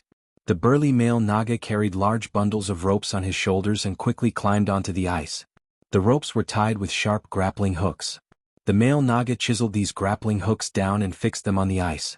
At this time the Naga priestess Vara came. She still crossed her 4 crystal arms and bowed, but this time her head was lower. "Great Master, Vara Furlan Elvis is at your command." Duque waved his hand. "Let's go." The male Naga held a giant hammer and smashed it hard at the connection between the dock and the ice ship. Not long after, there was a loud clatter, and the last connection between the ice ship and the land was separated. Vara's 2 right arms pointed to the dark distance and made a sharp and majestic voice. "Jalalajuo? You lowly murlocs, for the great lord of the ocean, get more people. Pull the ship." Like a tug of war, nearly 100 murlocs pulled a rope and pulled with all their might. Thousands of splashes suddenly rose on the surface of the sea. At first it was very slow, but it finally began to feel like it was moving. In the distance, in the darkness of the night, the blurry mountains and the torch-like Stormwind City seemed to have moved. Everyone knew that it was not Stormwind City or Stormwind Port that moved, but the ice ship under their feet. The soldiers, who were still in shock, finally reacted. "Woo woo woo," the veterans cried. Some of them had lived in Stormwind City since they were born. Not only them, but their fathers, grandfathers, and many generations of ancestors had all lived in Stormwind City. Now, even if it was a glorious retreat, they still could not suppress the disappointment in their hearts. Before, their lives were uncertain, but now that they were finally sure that they were safe, they finally did not need to control their feelings. Woo woo woo, wails sounded in the team. Under the siege of hundreds of thousands of ferocious orcs that could fight 10 against 1, heavily injuring the enemy and then retreating. This was a myth for the soldiers of Stormwind City, but for the militia, garrison, and even civilians who were not soldiers not long ago, it was a fairy tale. A magical fairy tale.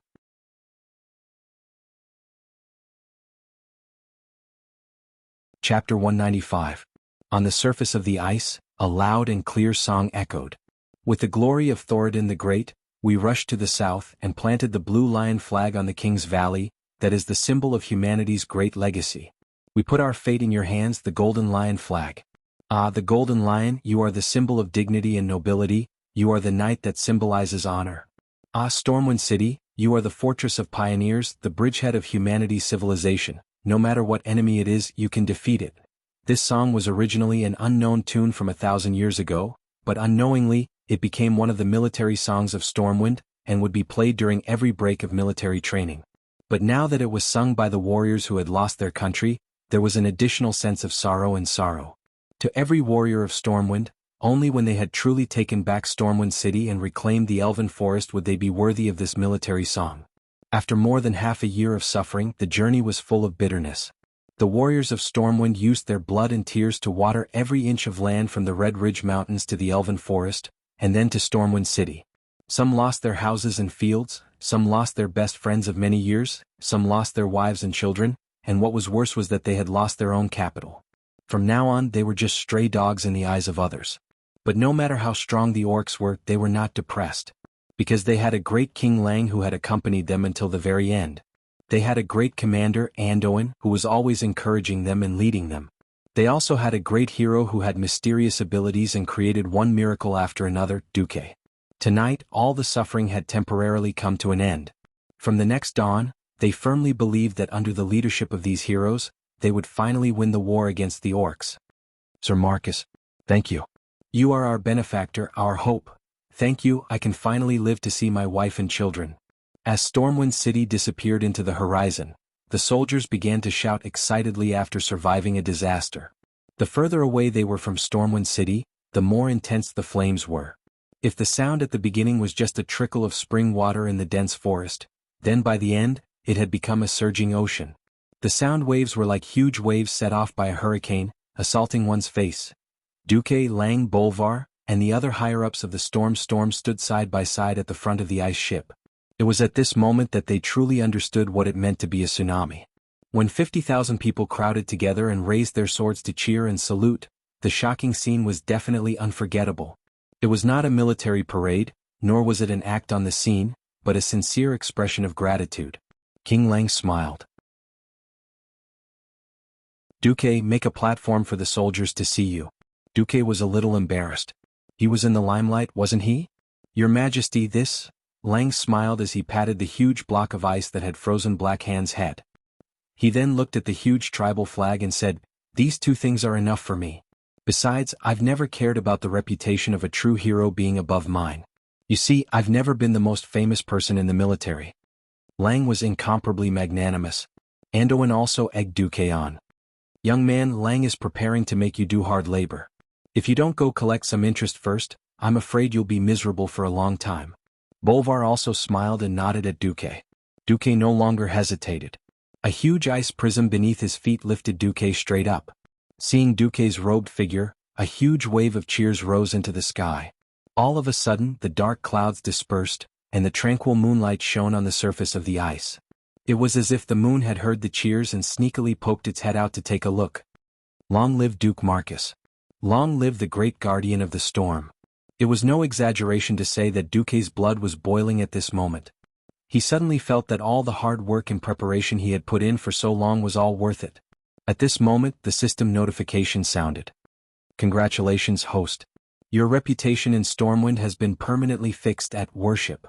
Even if you lose all your integrity in the future, the people of Stormwind will still believe you unconditionally. In that case, your integrity will be seen as a hypocritical state." Hypocritical state? What the hell was that? Duque did not have time to think too much. He came down after receiving 3 waves of cheers from the soldiers. Anduin then asked, "What do we do next? Your merfolk are going to drag us to South Shore just like that?" Duque could not help but laugh. "How is that possible? It's not easy to maintain this big ice ship, and the waves in the deep sea will be a problem. It's summer now and the high temperature will easily melt the ice." Bolvar's expression turned a little ugly. "Damn it, we have almost no food and water. If the ice melts, won't it?" Bolvar had already imagined the tragic scene of a group of people wearing armor and sinking straight into the sea. Duque took out a simple sea map and pointed to an island opposite Stormwind City. "Our destination is here." The ice ship arrived at its destination early the next morning. It was a small island that was only 5 square kilometers in size. The The biggest feature of the island was that it had a freshwater spring. The sea merchants who traveled between Stormwind City and Kull, Tiras all knew of this nameless island. When there was a shortage of drinking water, most would choose to stop here to replenish their water. And now, there was enough bread to feed 50,000 people for half a month. The soldiers once again burst into fiery cheers when they stepped on land. Duque shrugged. All right, the next step is to wait for the fleet to send us to South Shore. Under the shade of a few trees, the higher-ups of Stormwind began to discuss the future policies of the kingdom. I plan to make a trip to Rotterdam. I want to unite all the human kingdoms as well as the dwarves and high elves to form a huge alliance to fight against the orcs' invasion. Clayan revealed the plan that he had been thinking about for a long time. Rotterdam was located in the northeast of the Eastern Kingdom. It was the home that the Rotterdam Kingdom was most proud of.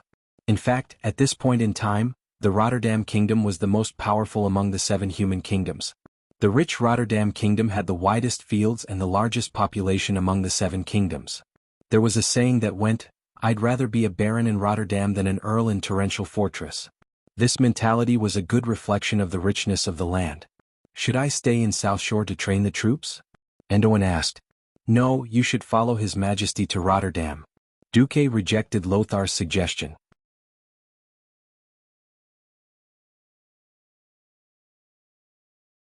Chapter 196. Why? Lothar was puzzled.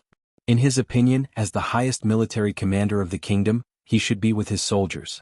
The 7 kingdoms need a reason to work together. Duque's answer enlightened everyone. Yes, the Arathar Empire. Being of the same race, of the same origin, and of the same clan, especially in front of a great enemy, was the best reason to unite. Moreover, there was no deep hatred between the 7 kingdoms. Abandoning the son of Thoradin the Great was indeed unkind, but they did not fight against each other. Hence, Lothar's identity as Thoradin's son was very important. Your Majesty, I. It was difficult for Anduin to deal with such a sensitive issue. Don't worry. After all, it was your ancestor who gave up the throne to my ancestor. In the eyes of outsiders, there was indeed a suspicion of usurpation. However, when it came to matters that concerned all of humanity, and even the world of Azeroth, such trifles were nothing. The training of the troops can be left to Bolvar. Anduin thought for a while and nodded. At the end of the day, Lang, Anduin, and Bolvar were all very upright people. Without the restriction of those annoying nobles, they could exert their full strength. Bolvar, I'll leave the training of the troops, my queen, and Varian to you.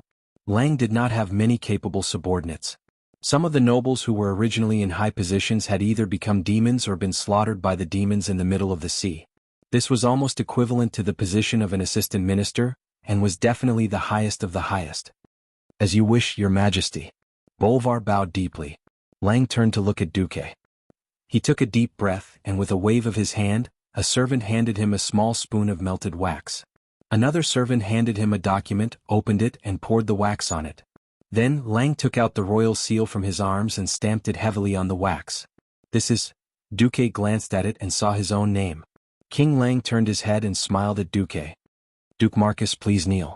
Yes. Fine, the boss had given me an empty promise, so I'll just kneel then. Duke Marcus, in order to thank you for your great achievements as well as to commend your loyalty, bravery, and wisdom, I now confer you the title of Duke of Stormwind. You are allowed to have twice the private army of a normal duke. Your fief consists of the following: Eastvale Lumberyard in the north, Karazhan in the south, Mistmantle Manor in the west, and Triangle Junction in the east. I know that there are many places that have fallen to the orcs, but I believe that one day we, the Stormwind, will reclaim this beautiful and fertile land. He thought it was over, but who knew it wasn't? You will be the commander-in-chief of the Stormwind Navy. You will be in charge of all naval ships, and you will be allowed to recruit no more than 1/5 of the Navy's total forces. Duque was visibly moved. The private armies of the nobles in Stormwind were strictly limited by class. Dukes were not allowed to have more than 5,000 men. Twice that was 10,000. This was a legal military force that could be put on the table. As for the fief, no one knew better than Duque how powerful Stormwind was later. In the history. Because the other human kingdoms had either fallen or declined, Stormwind City had become the greatest benchmark for the human race. Stormwind absorbed a large number of refugees from the north, and the speed at which its soldiers grew was even more exaggerated than the undead scourge. Indeed, the Headwind Trail had been blown to smithereens by Mediva's big explosion, but Eastvale Lumberyard and other rich lands in Elven Forest were definitely first-class fiefs. And as the Commander-in-Chief of the Navy, there was no doubt that the whole of Stormwind and the benefits derived from the sea were all given to Duque. Everyone knew that now that Stormwind had almost completely fallen, and it was only a matter of time before the western wilderness was completely destroyed, if Stormwind wanted to continue, it had to rely on Duque. However, it was rare for someone like Clan to have such boldness. Without hesitation, Duque bowed his head. "Thank you, Your Majesty, for your gift." Lang smiled and finally sighed. "What gift? If it wasn't for you, even if Stormwind was not completely destroyed, I'm afraid only tens of thousands of people would have escaped. Maybe even I would have died in Stormwind. I'm the one who feels guilty for making these empty promises." "Your Majesty, you've done very well," Anduin and the other officials comforted Lang. "Sigh, the resettlement of nearly 600,000 soldiers is a headache just thinking about it. But we don't have anything. If that doesn't work, try to ask other countries to take in our people." "Right. No money. No food. How could they survive?" Anduin and the others looked at each other, dumbfounded. In times of crisis, they only thought about saving people's lives and saving them first. Now that they had saved them, they were dumbfounded. They had to eat, drink, and go to the toilet. If it was only tens of thousands of people, they might be able to beg the other countries. But there were 600,000 people here. Just the thought of it was terrifying. Yet, when he escaped, he didn't bring anything with him other than his weapons. Not to mention that Duke Ferens, who was in charge of internal affairs, was dead. Even if he was not dead, he would probably be scared to death on the spot. "Duque, can I trouble you to go to Alterac Rapids Castle, and the Dalajan to negotiate with the heads of the countries? Also, our national treasury is finished. I wonder if you can lend a sum of money to the kingdom in your own name." Lang's face was flushed when he said this. On one hand, he really did not have any talented people around him. Bolvar and the others were indeed righteous knights, but they were definitely not good at diplomacy. Moreover, if they were to go begging like beggars, it would be strange if the other side would have a good expression. On the other hand, a dignified king actually had to borrow money from a duke. What face did he have? And the richest person here was Duque. "Your Majesty, please do not worry about the national treasury." With that, Duque snapped his fingers and two burly male Nagas carried a huge box out of the sea. The royal guards took the box and opened it. A burst of golden light almost blinded Lang and the other poor people's eyes. Gold bars. So many gold bars. These gold bars were engraved with the emblem of a lion. It was no doubt the gold bars used in Stormwind. "These are..." Lang stuttered. "Your Majesty, have you forgotten? A while ago, when those nobles were escaping, they encountered the Bloodsail pirates. In order to escape, their ship turned and left behind a large amount of their belongings. Then my Murlocs picked them up." Lang suddenly remembered that because those nobles had colluded with the demons, they had been demoted. According to the kingdom's laws, their fiefs and properties would be confiscated. At this moment, Anduin, Bolvar, and the royal guards all bowed to Duque. "Duke Marcus, you have a heart that shines with a holy light."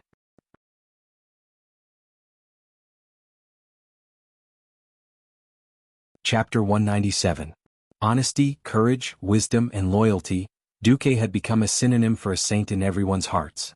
In reality, other than his smarts as a transmigrator, Duque's other three qualities were all bullsh*t.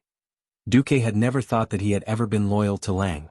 As a modern man deep in his bones, he was a boss and a worker. Duque would never be touched by the feeling of sacrificing his life for the other party. As a transmigrator who was familiar with history, Duque knew that money was not enough, but having too much money was useless. The most important thing was still power. His own power and the power of his subordinates. According to history, the First Orc War ended with the opening of the Dark Portal and the fall of Stormwind City. Then, the Orc army regrouped and headed north, looking for trouble with all the races and kingdoms on the continent. This was the start of the Second Orc War. Duque did not know if the Orcs would continue to go against all the races and factions on the continent like they did in history. Obviously, when Duque saw that the world of Azeroth's similarity had dropped from 80% to 79%, Duque realized that history would continue to be shockingly similar. Duque had saved 50,000 elite soldiers as well as Leon, who hadn't died in history. Of course, Khadgar had died as well. He had killed over 100,000 Beastman elite soldiers and had even ruthlessly tricked Orgrim. Even with so much fate deviation, he had only managed to reduce the similarity by 1%. Just thinking about it made one drunk. However, when he thought about the mighty Burning Legion and the creation titans that would appear later on, he suddenly felt that it was quite amazing that he had done so much in exchange for 1% of the world's change. Alright, back to reality. At noon on the second day, the first batch of ships arrived. This batch of ships had more than enough space. After replenishing some daily necessities and medicine for the people waiting on the island, they carried a total of 16,000 people.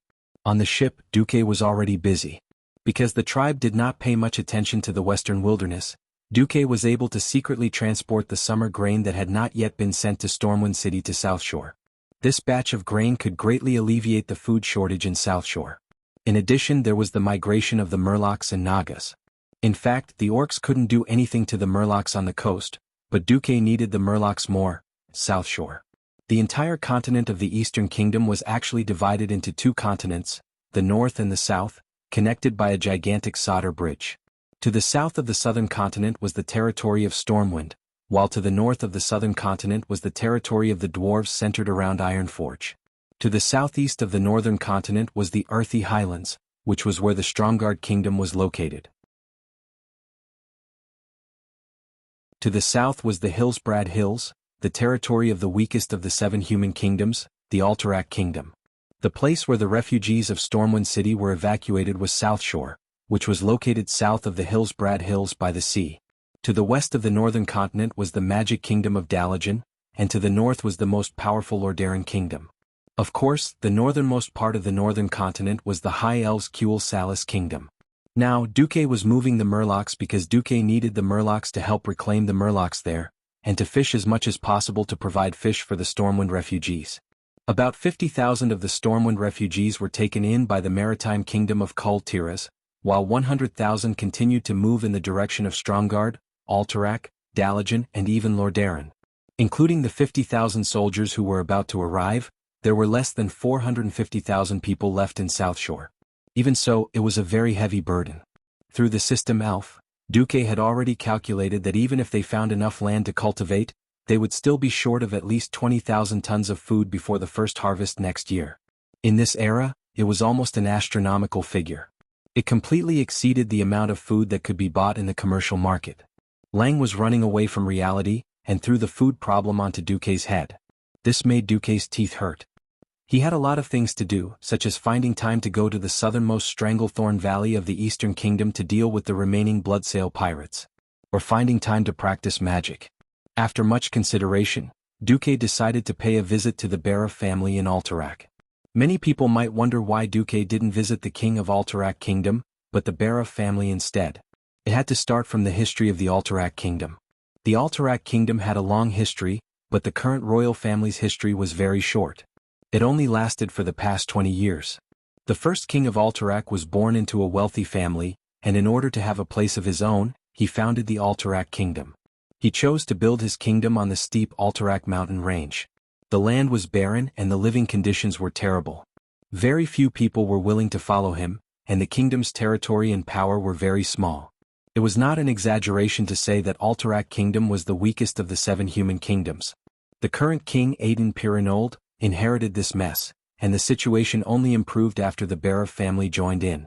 The Bara family of the Alterac Kingdom was a wealthy family that controlled a large amount of land east of the Alterac mountain range.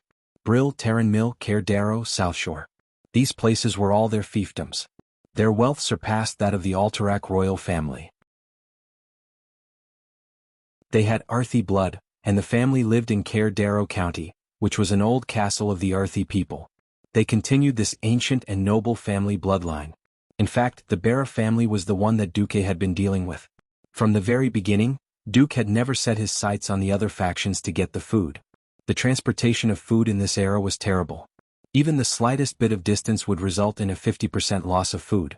The only thing that Duque felt lucky about was that most families had the habit of storing food because the harvest was not stable. As long as he could settle the rich Bara family, he would not have to worry about food until next year. A week later, Lang and Duque's group arrived at South Shore. Ryan was very surprised by the expanded South Shore.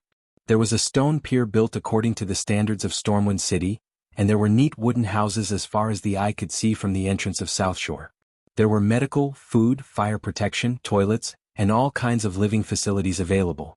There was even a huge wooden wall being built. but after comforting the people, Lang hurried on the road to Lordaeron.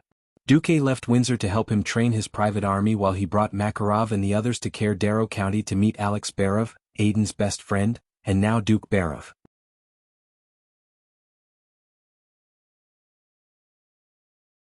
Chapter 198.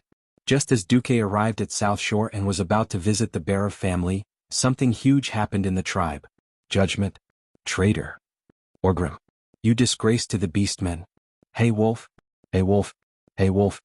The clamor filled the entire camp. Every tribal warrior's eyes were bloodshot because of anger. Their necks seemed to be stuffed with two dicks, thick and red.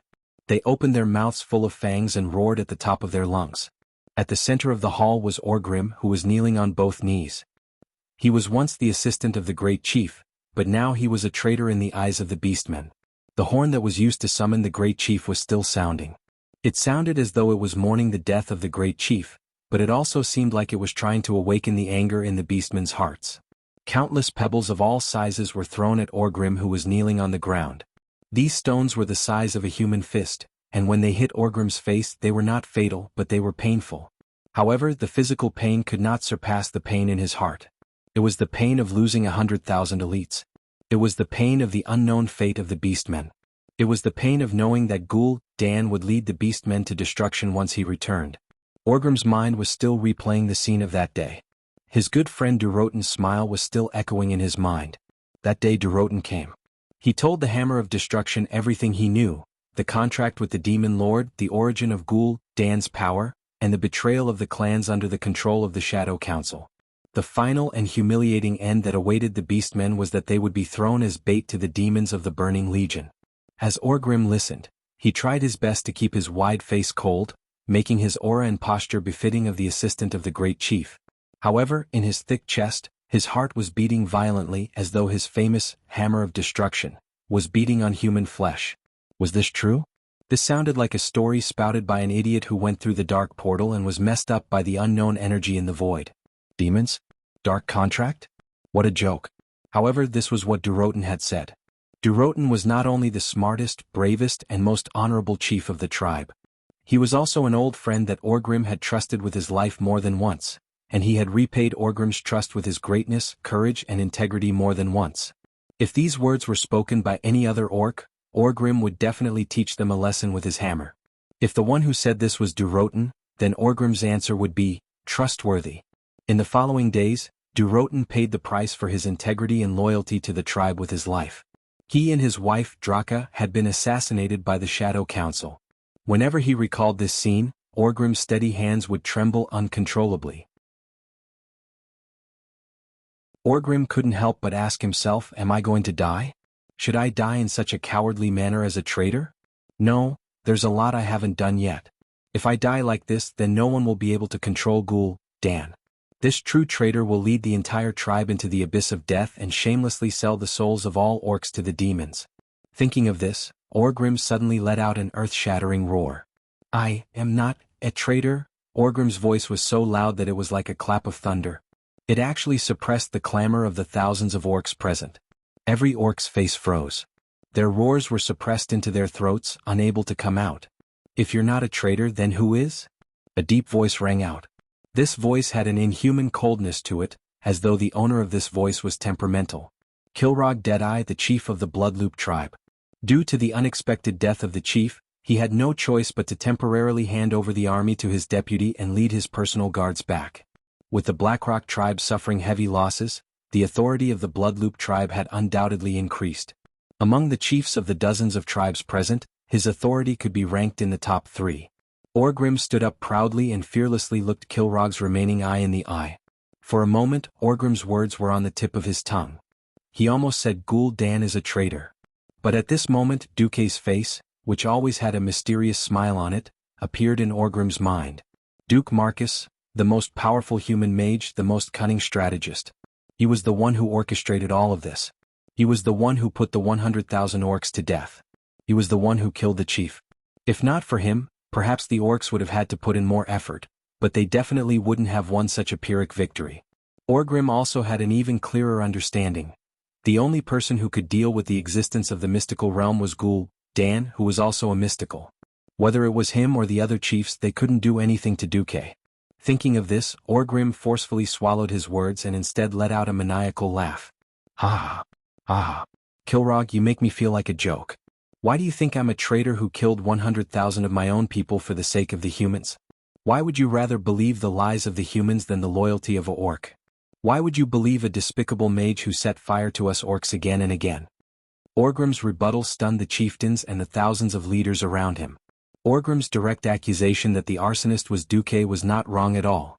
Grom Hellscream roared as he strode forward. Then how do you explain the fact that more than one orc who survived in the area testified that the chief called you a traitor before he died? Also, why would your people attack the chief's personal guards? Don't you think that suddenly going crazy and attacking your own people is very familiar? It had to be said that Orgrim had the talent to win the Best Actor award. Yes, this scene was very familiar. It was the scene where the orc warlock used the art of fear on the human soldiers. You said Ghoul, Dan betrayed us. Grom frowned. I didn't say that. But you might have noticed that the humans' tactics and equipment have been improving. So it's not impossible for them to obtain the power of a warlock. The orc chiefs fell into deep thought. At this time, Kilrog Deadeye stood in front of Orgrim again. My Deadeye tells me that you shouldn't die here as a traitor. I also know that you are one of the wisest orc warriors, and you also have the ambition to become the chief. I can give you a chance to prove yourself as long as you join Bagash. Orgrim's heart beat violently, almost jumping out of his chest. You're tuning in to the Han Lee's Wuxia Adventures YouTube channel. We're so grateful for your support, and don't forget to subscribe to join us on this incredible journey through captivating stories. Your generosity through donations truly makes a world of difference, as it's the primary source of revenue that allows me to expand and enhance this channel for you. Thank you from the bottom of my heart for being a part of this adventure.